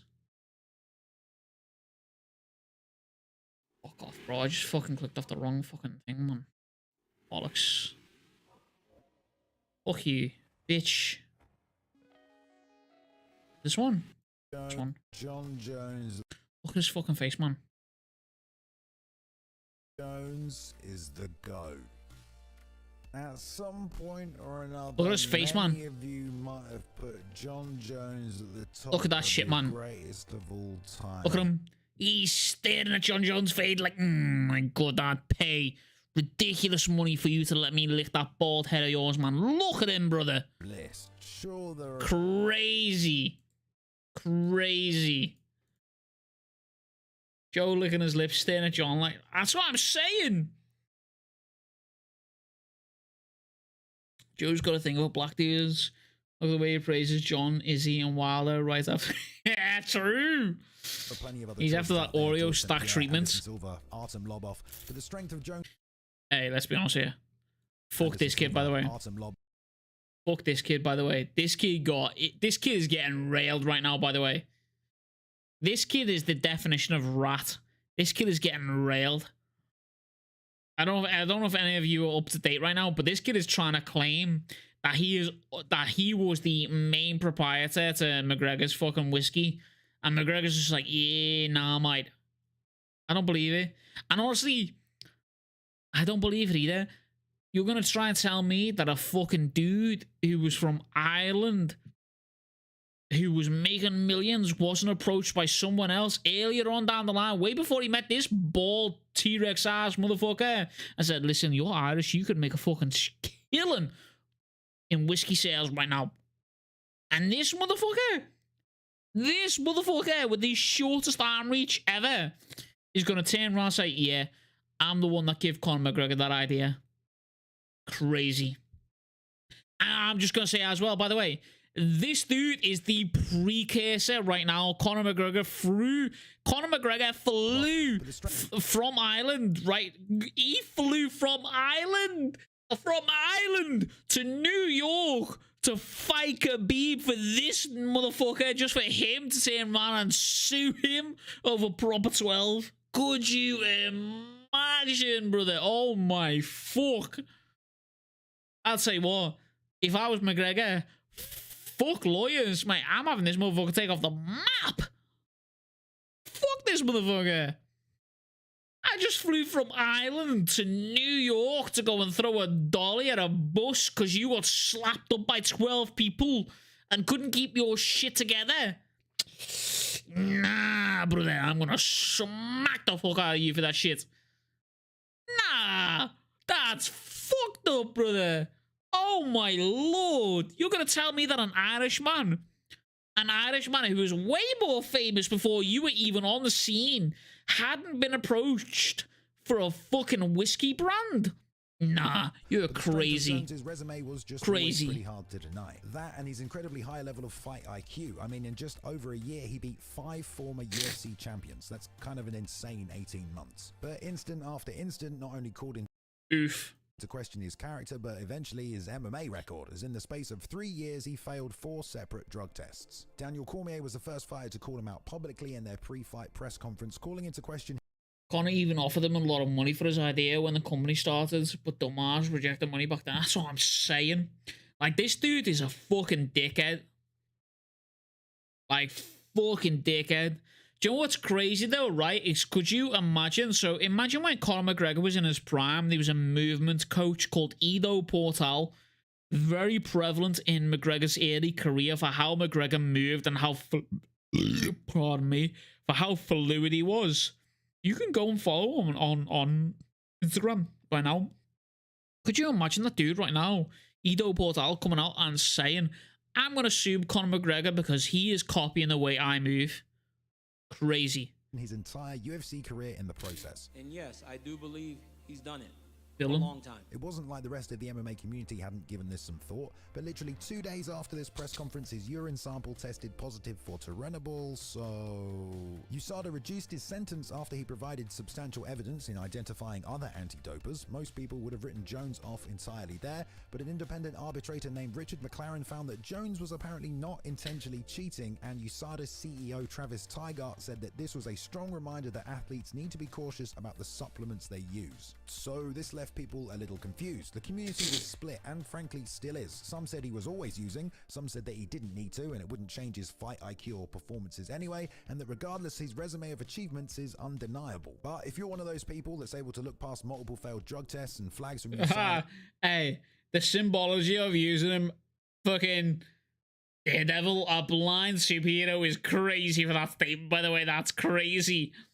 Let's be real here. This man John Jones is partying every fucking weekend, sniffing every substance on the fucking on available to him, and running over pregnant women. And you don't think he wasn't going to take steroids? I think you're crazy if you don't think that. And still consider John Jones the GOAT? Well, you better be carrying an umbrella everywhere you go, mate, to protect yourself from the shitstorm of hate you're inevitably gonna receive. A big shout out to Luke Taylor for editing this video. You can find him and some of his amazing artwork on Twitter. Crazy. @cool2me_. Shout out to Ben Rosette. That's crypto. @cool2me_. That's Shout crypto. out to Ben Rosette and the excellent music he provided during the intro video. His music can be. John had to turn to The one who was the BTC. I think, honestly, do you know what? I think he would have beat DC regardless. I am off the train for. I don't think he needed steroids. Genuinely, I don't think he needed steroids. I think he would have beat DC regardless. I think it was just in his head. I think it was. I think the whole John Jones DC situation was a McGregor Aldo situation. He was just in his head. As far as I'm concerned, he was just in his head. All right, chat. BRB. I'm gonna run through it super duper quick. If you've got any videos, by the way, throw them in the Discord or throw them in the fucking chat, fuck it.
All hypothetical. Wait, what am I saying? What have I missed here? Holy fuck. What's good, Grape? Welcome in. Also whiskey. GG. Boom. Let's drink. GG, chat. Holy fuck. 2 hours and 55 fucking minutes. I'm still on the BRB screen because I am actually brain dead. GG. And he's gone. No, I'm still here. Don't worry, baby girl. Yeah. We'll probably be getting off soon, though. What about Jones without steroids versus DC? I think he still wins, personally. You know what I mean? I think he's still in DC's head. Do you know what I mean? It's just sad. Whatever. You just fought over. Don't worry. I think he still wins. Whatever. Also sent the link. Where is it?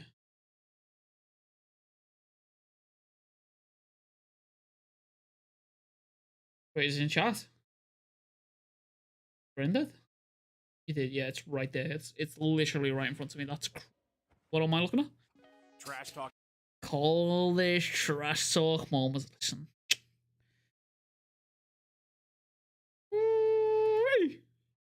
Prime Tony versus Dustin.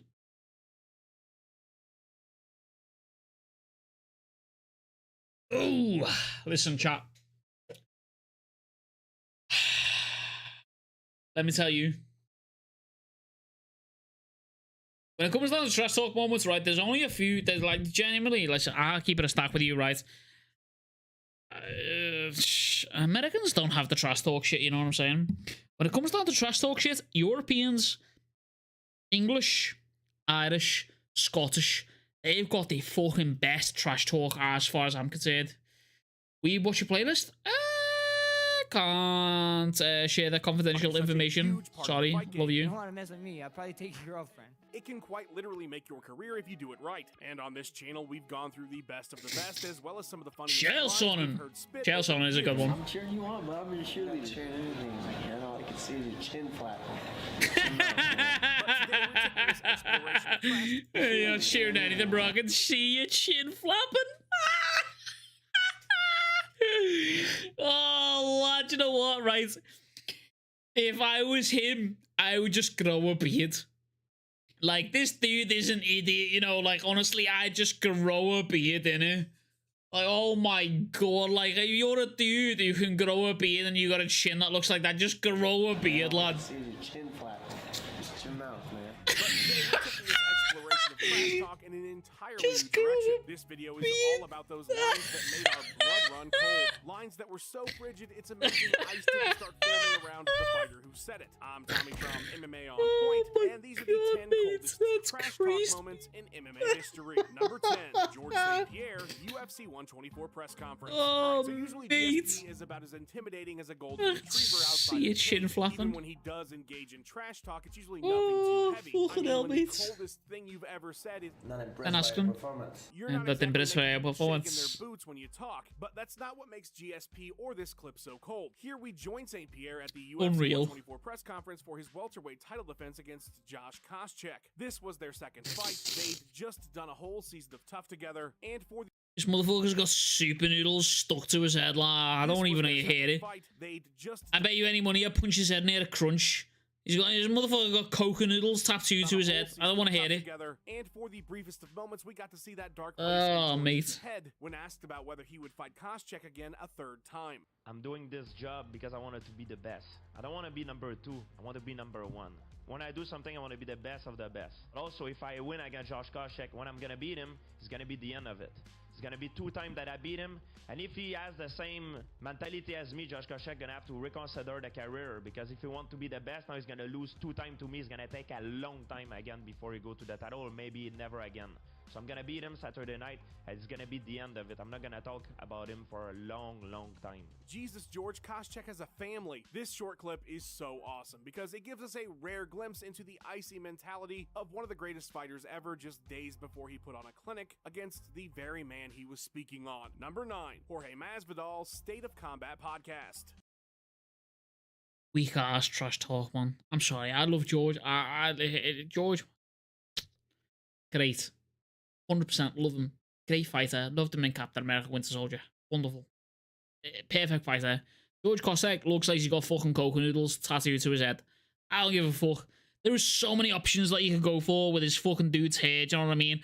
And yeah, you just gotta sit there and go, I'm gonna beat him. If he wants to beat the number 2, he can go and reconsider his fucking career. He's going to take a long time to beat me again. Fuck that, brother. Get out of here. Give me some fucking proper trash talk. Now, but at the height of his powers in 2019, everything Masvidal said turned into gold. I'm more animal than human. A lot of the close people to me say this, so. Yeah. I'm more animal than human, and a lot of people fuck off, lad. You know, I just let that take over and have fun, you know? Whoa. His voice is a little deeper than most cats. Sure, much of it was meant to be humorous, but sometimes his calm delivery of some seriously threatening words reminded you that this wasn't some jokester and this wasn't. Do you know what? To be fair, right, I can't take this motherfucker actually as like trash talk, because like this dude, like outside of the UFC, this is the type of motherfucker who would fuck you up, man. Like George St. Pierre would be like, okay, I'm so sorry, I don't want any trouble, I don't want to lose my fight license, and he would walk away, do you know what I mean? This motherfucker, man, he pull out a fucking knife and stab you. Some joke. So I had to give him the 3-piece with the soda. That's literally his best line. Literally, yeah. We all know that Ben Askren found this out in the hardest of ways. Literally peaked and got a tattoo of it. Listen, if I was trash talking these motherfuckers, here's how it goes. It's like, lad, I don't want to hear anything you've got to say. You came to America, you peaked and got a tattoo of it on your shoulder, and I'm not going to lie to you, it's a pretty shit tattoo. But it's a funny tattoo, but it is what it is. It's a shit tattoo. You're talking about a 3-piece and a fucking soda. You need to go on a fucking 3-piece and a fucking no soda. 239, but he was thoroughly warned in the build-up when Jorge did an interview with channel friend Brian Campbell on the State of Combat podcast. Masvidal is actually a street fighter though, like genuinely, like his shit actually does scare me though. Like I'm not gonna lie, like this when I hear Masvidal talking about shit, actual street that to me is not fucking trash talk. He's like, yeah, I'll take this motherfucker on the street. I fucking bet you will, brother. Right? I bet you fucking will. Podcast. Don't question my manhood, first of all, ever. And second of all, especially you, because you're you know, you're beta. You know, you survived the Motherfucker said beta. GG. what, man. Motherfucker said beta, that's it. I don't care. You can be the heavyweight champion of the world. Motherfucker, you turn around to me and go, you're a beta. You can beat the fuck out of me. I'm still gonna love it. I'm gonna get up out of the hospital bed and go, you should beta, you little bitch. You fucking weirdo. Bloodline doesn't reproduce or nothing after July 6th. Oh my god, that just fired me up. You heard that? Wow, wow, yeah.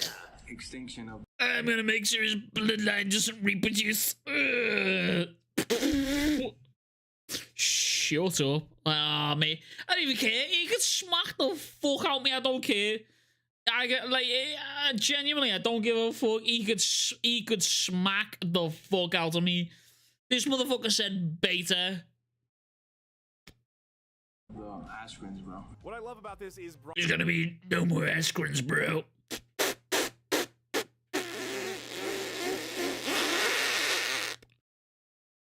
Unreal. Brian's immediate reaction because he knew what he said. Unreal, was mate. shit. If you felt like Masvidal.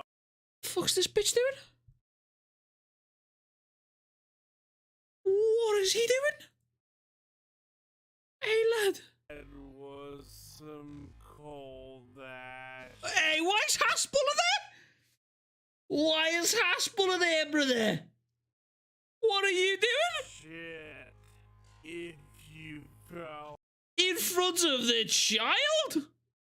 Oh my god. That's crazy. But Mimi? I would not do that.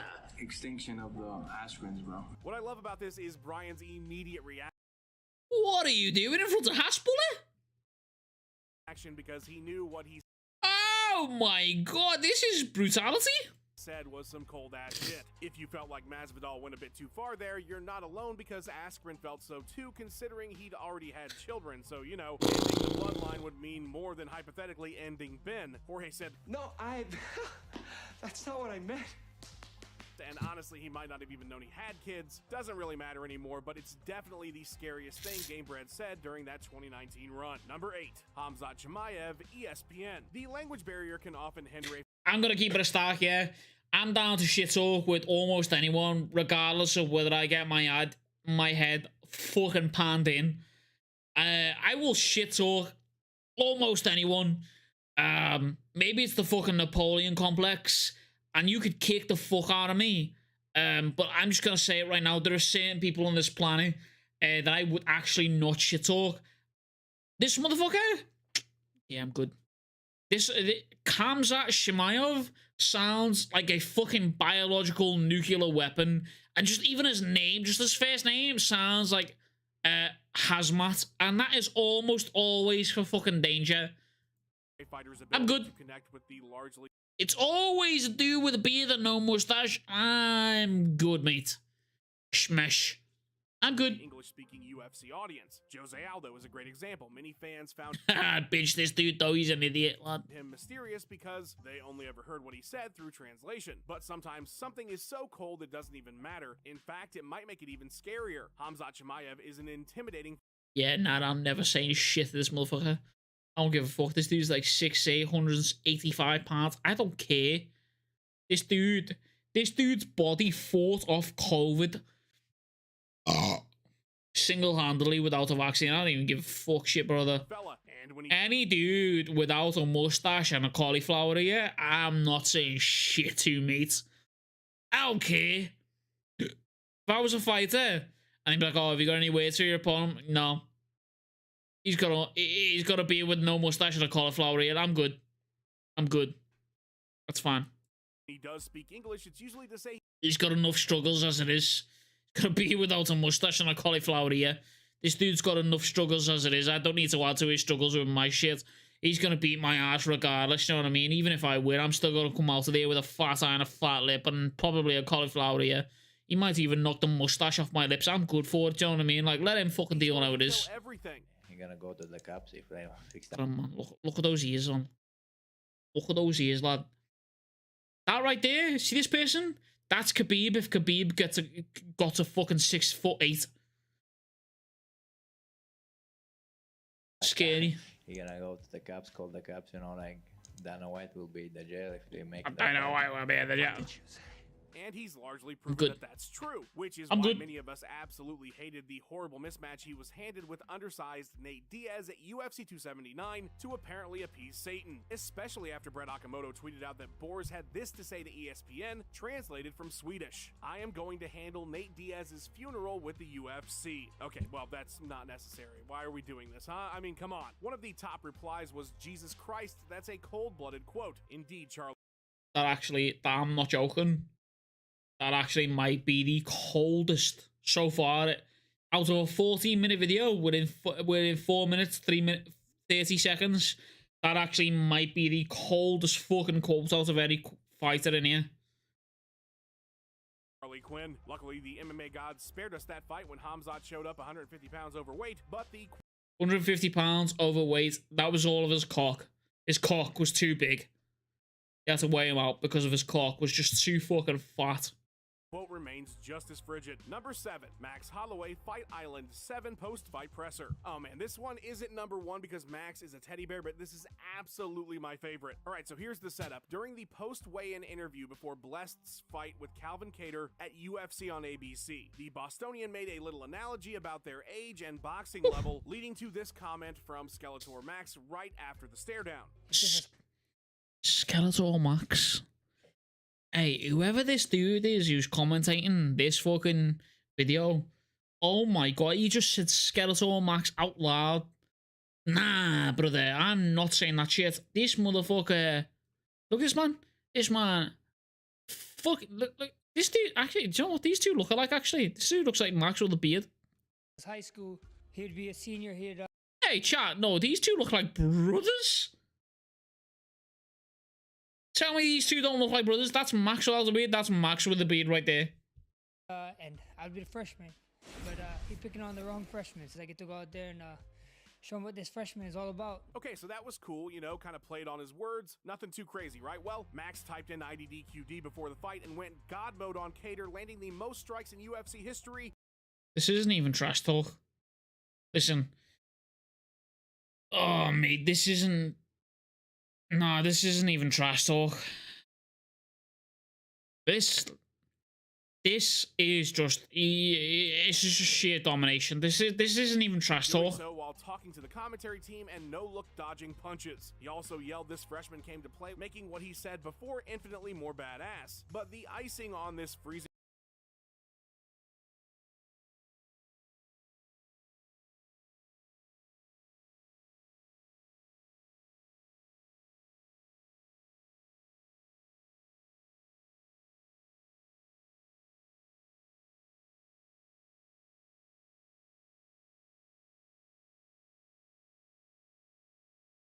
has attempted as Chat. You haven't seen this fucking fight, man.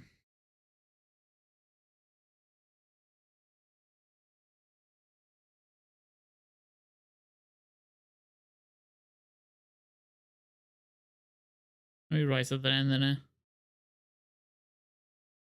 Look at him. Just need to give a fuck, mate. He prepared for Max Holloway as we knew him. Oh man, look at all the blood. The freshman came to play, baby. Oh my goodness. it's the Max Holloway show tonight. If you guys are remembering, Calvin said he's the senior in boxing. Max is the freshman. So Max is saying the freshman came to play as he is battering and bruising Calvin Kattar around the octagon. Crazy. Real mate. He points out the DC. It is. I would really think about stopping it. Listen, listen to that fucking smack across the body, by the way. Listen to that. Chat, if you listen, get your headphones in. Listen to that shit right now. I would really think about stopping this if I'm her and the coaches. He points out the DC. He's even listening to the commentary team.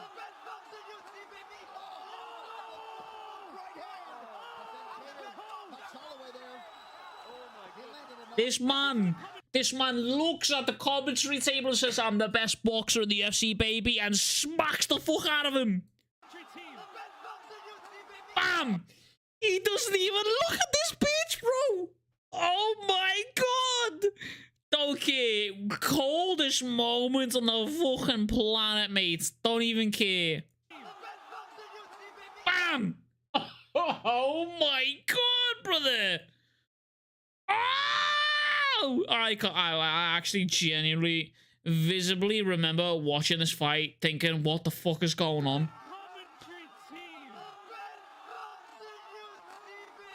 Oh my god! He's not even looking! He's not even looking, lad! He's not even looking! He's not even looking! He's not even looking! Best boxer in the UFC. Bam! Take that! I'm not even looking at you. Take that smack on the forehead right there. Oh my god, brother. He's not even looking at him.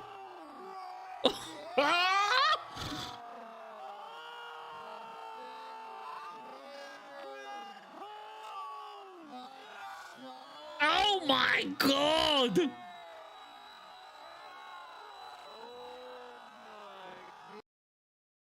Disgusting. Chuck, give me 1 second.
Said Hassan stream. I'm on my reaction arc right now. I'm not gonna lie, it's easy content. GG, you know what I mean?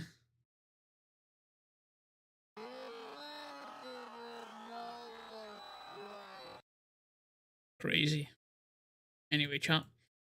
Cold cake came during the post-fight presser. Unreal fight, man. Putting a narrative his boxing was better. He was putting a narrative that he was older and I was a freshman. But like I said, you know, sometimes there's freshmen, there's true freshmen. And then sometimes there's freshmen that come up and they take your girlfriend. You know, I'm one of those ones that you don't want to mess with me. I'll probably take your girlfriend. I'm one of those freshmen. I don't remember. Hey, Weave, nice to see you back. I was wondering if you read Classroom of Elite, light novel, and what's your opinion? I have not really, I can't say.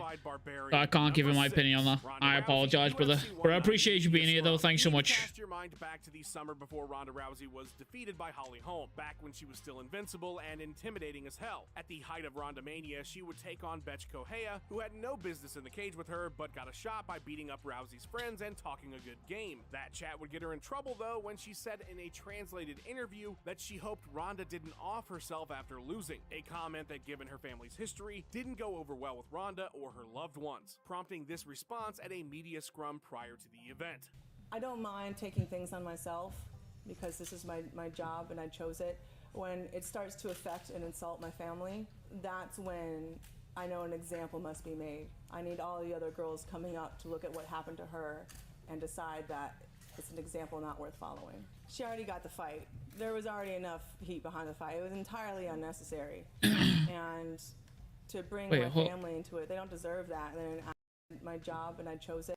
In a translated interview that she hoped Ronda didn't off herself after losing. Fucking Joji. A comment that, given her family's history, didn't go over well with Ronda or her loved ones, prompting this starts to affect and insult my family. That's when I know an example must be made. I need all the other girls. Volk probably lose. McGregor power to be too much fun. Wait, who are we talking about? Volk and Prime McGregor are close. Yeah, I think I agree with Orange. Prime McGregor's power was fucking ridiculous, man. Like, he was fucking staunching fighters, you know what I mean? Coming up to look at what happened to her and decide that it's an example not worth following. She already got the fight. There was already enough heat behind the fight. It was entirely unnecessary. And to bring my family into it, they don't deserve that. They didn't ask for that.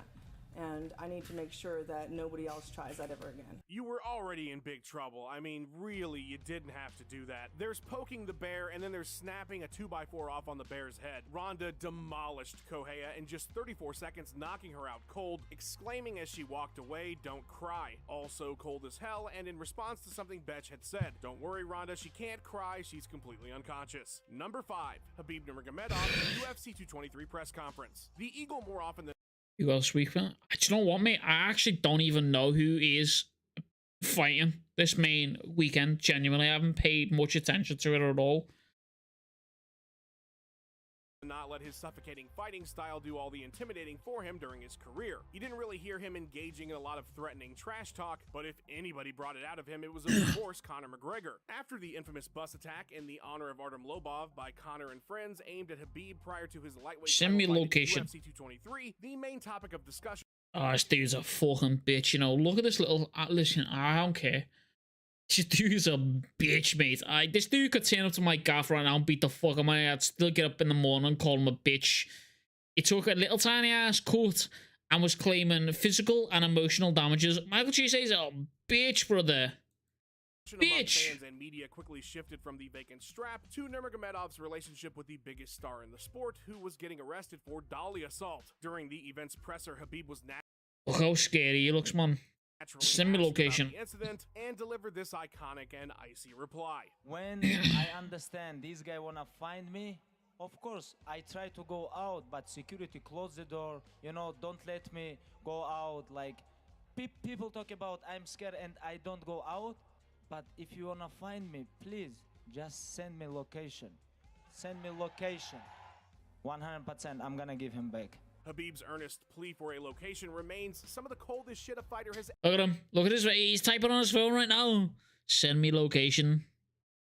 ever said, and helped build the massive hype that led to the showdown with Conor at 229 later that year. Luckily, they made up afterwards and have been best friends ever since. Of course, yeah. Hey, speaking of the notorious, number 4, Conor McGregor Fight Network interview. To say that Conor is anything but the greatest talker in the history of the sport is just lying to yourself. They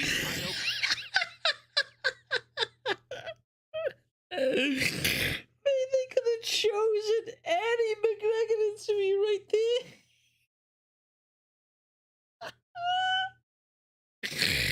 They could have chosen any McGregor interview right there, and they went with the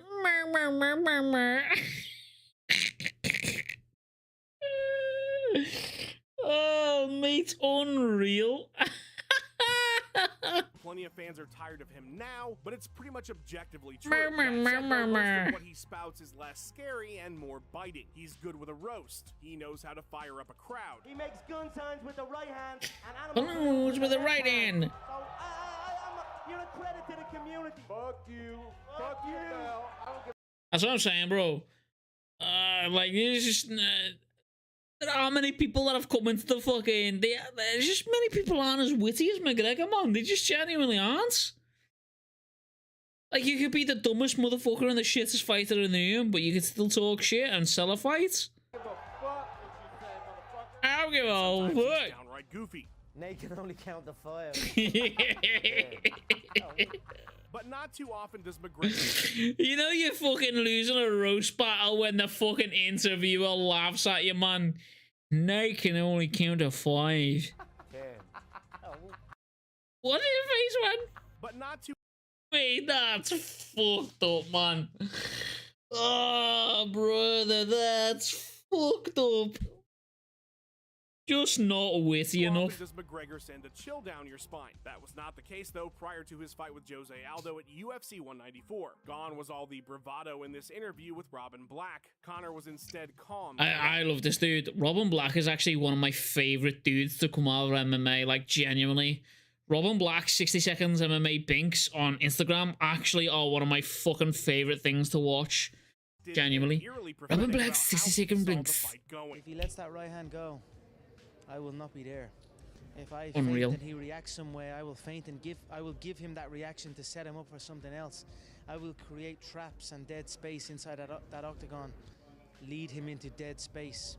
Lead him where he feels he is safe, but all of a sudden, it's a trap and he is in big danger. Given that the 13-second fight went just about exactly as described, makes this moment even spookier. I have not heard any other fighter describe putting their opponent in a vulnerable position as being in dead space. But man, that is terrifying on a bunch of different levels. However you feel about Conor, you gotta... Don't remember him? Nah, you don't have to remember him, but he's just one of my favorite dudes. Like, he's not overly memorable, but it's the way he describes fight. If you go and follow Robin Black on Instagram, he breaks down fights and he does Robin Black 60-second breakdowns and stuff like that. And the way he breaks down fights is really fucking good and entertaining. It's like I don't want to say philosophical, but it's a nice way, the way he breaks it down. It's very entertaining.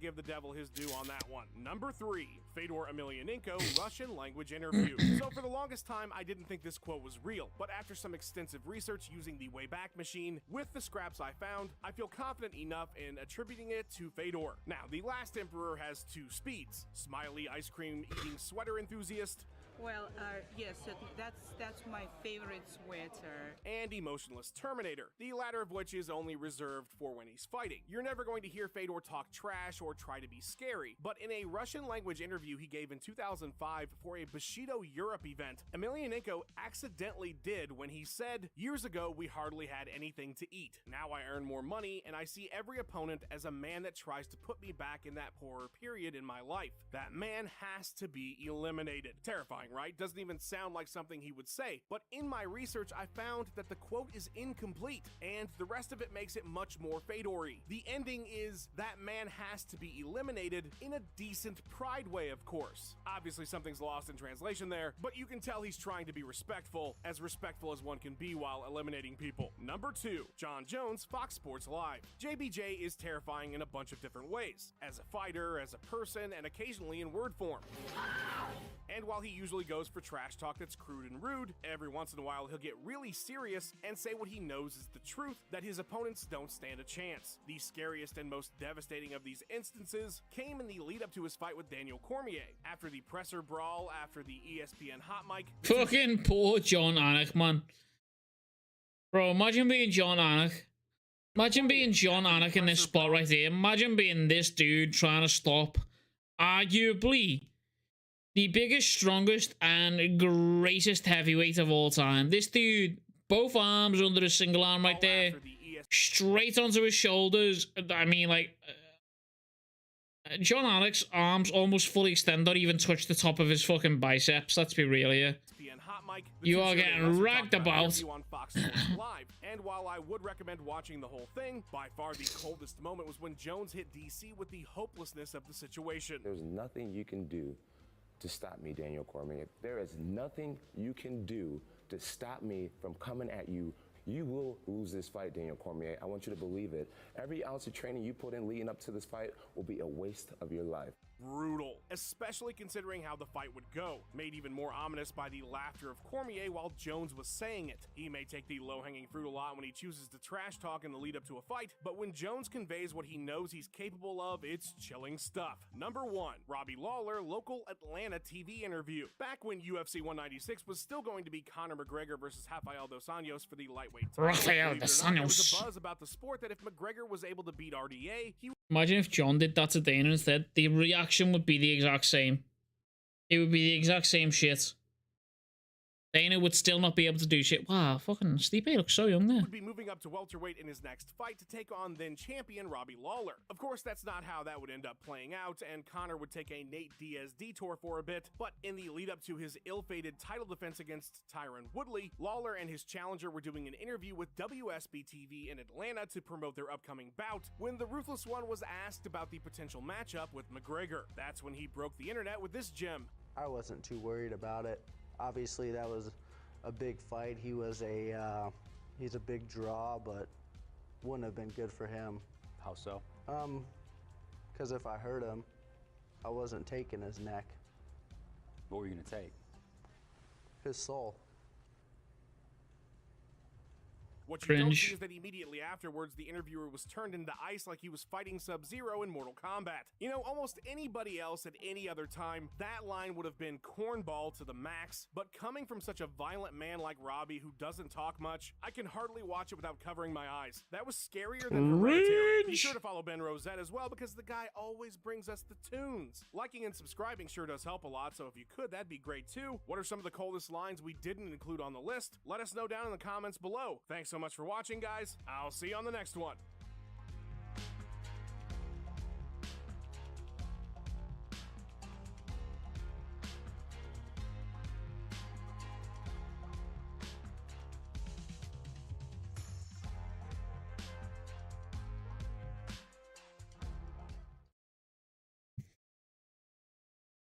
Well, you think? Wait, hold. You think fucking Khabib is one of the best trash talkers of all time?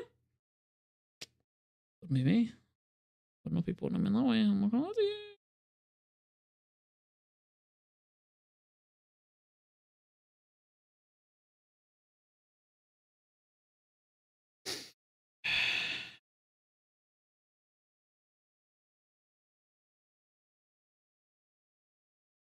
Right, listen, chat. I'm gonna call it here. I'm gonna get off for the night.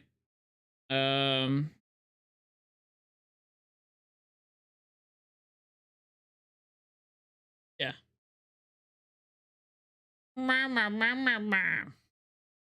Yeah, chat. I'm gonna call it here.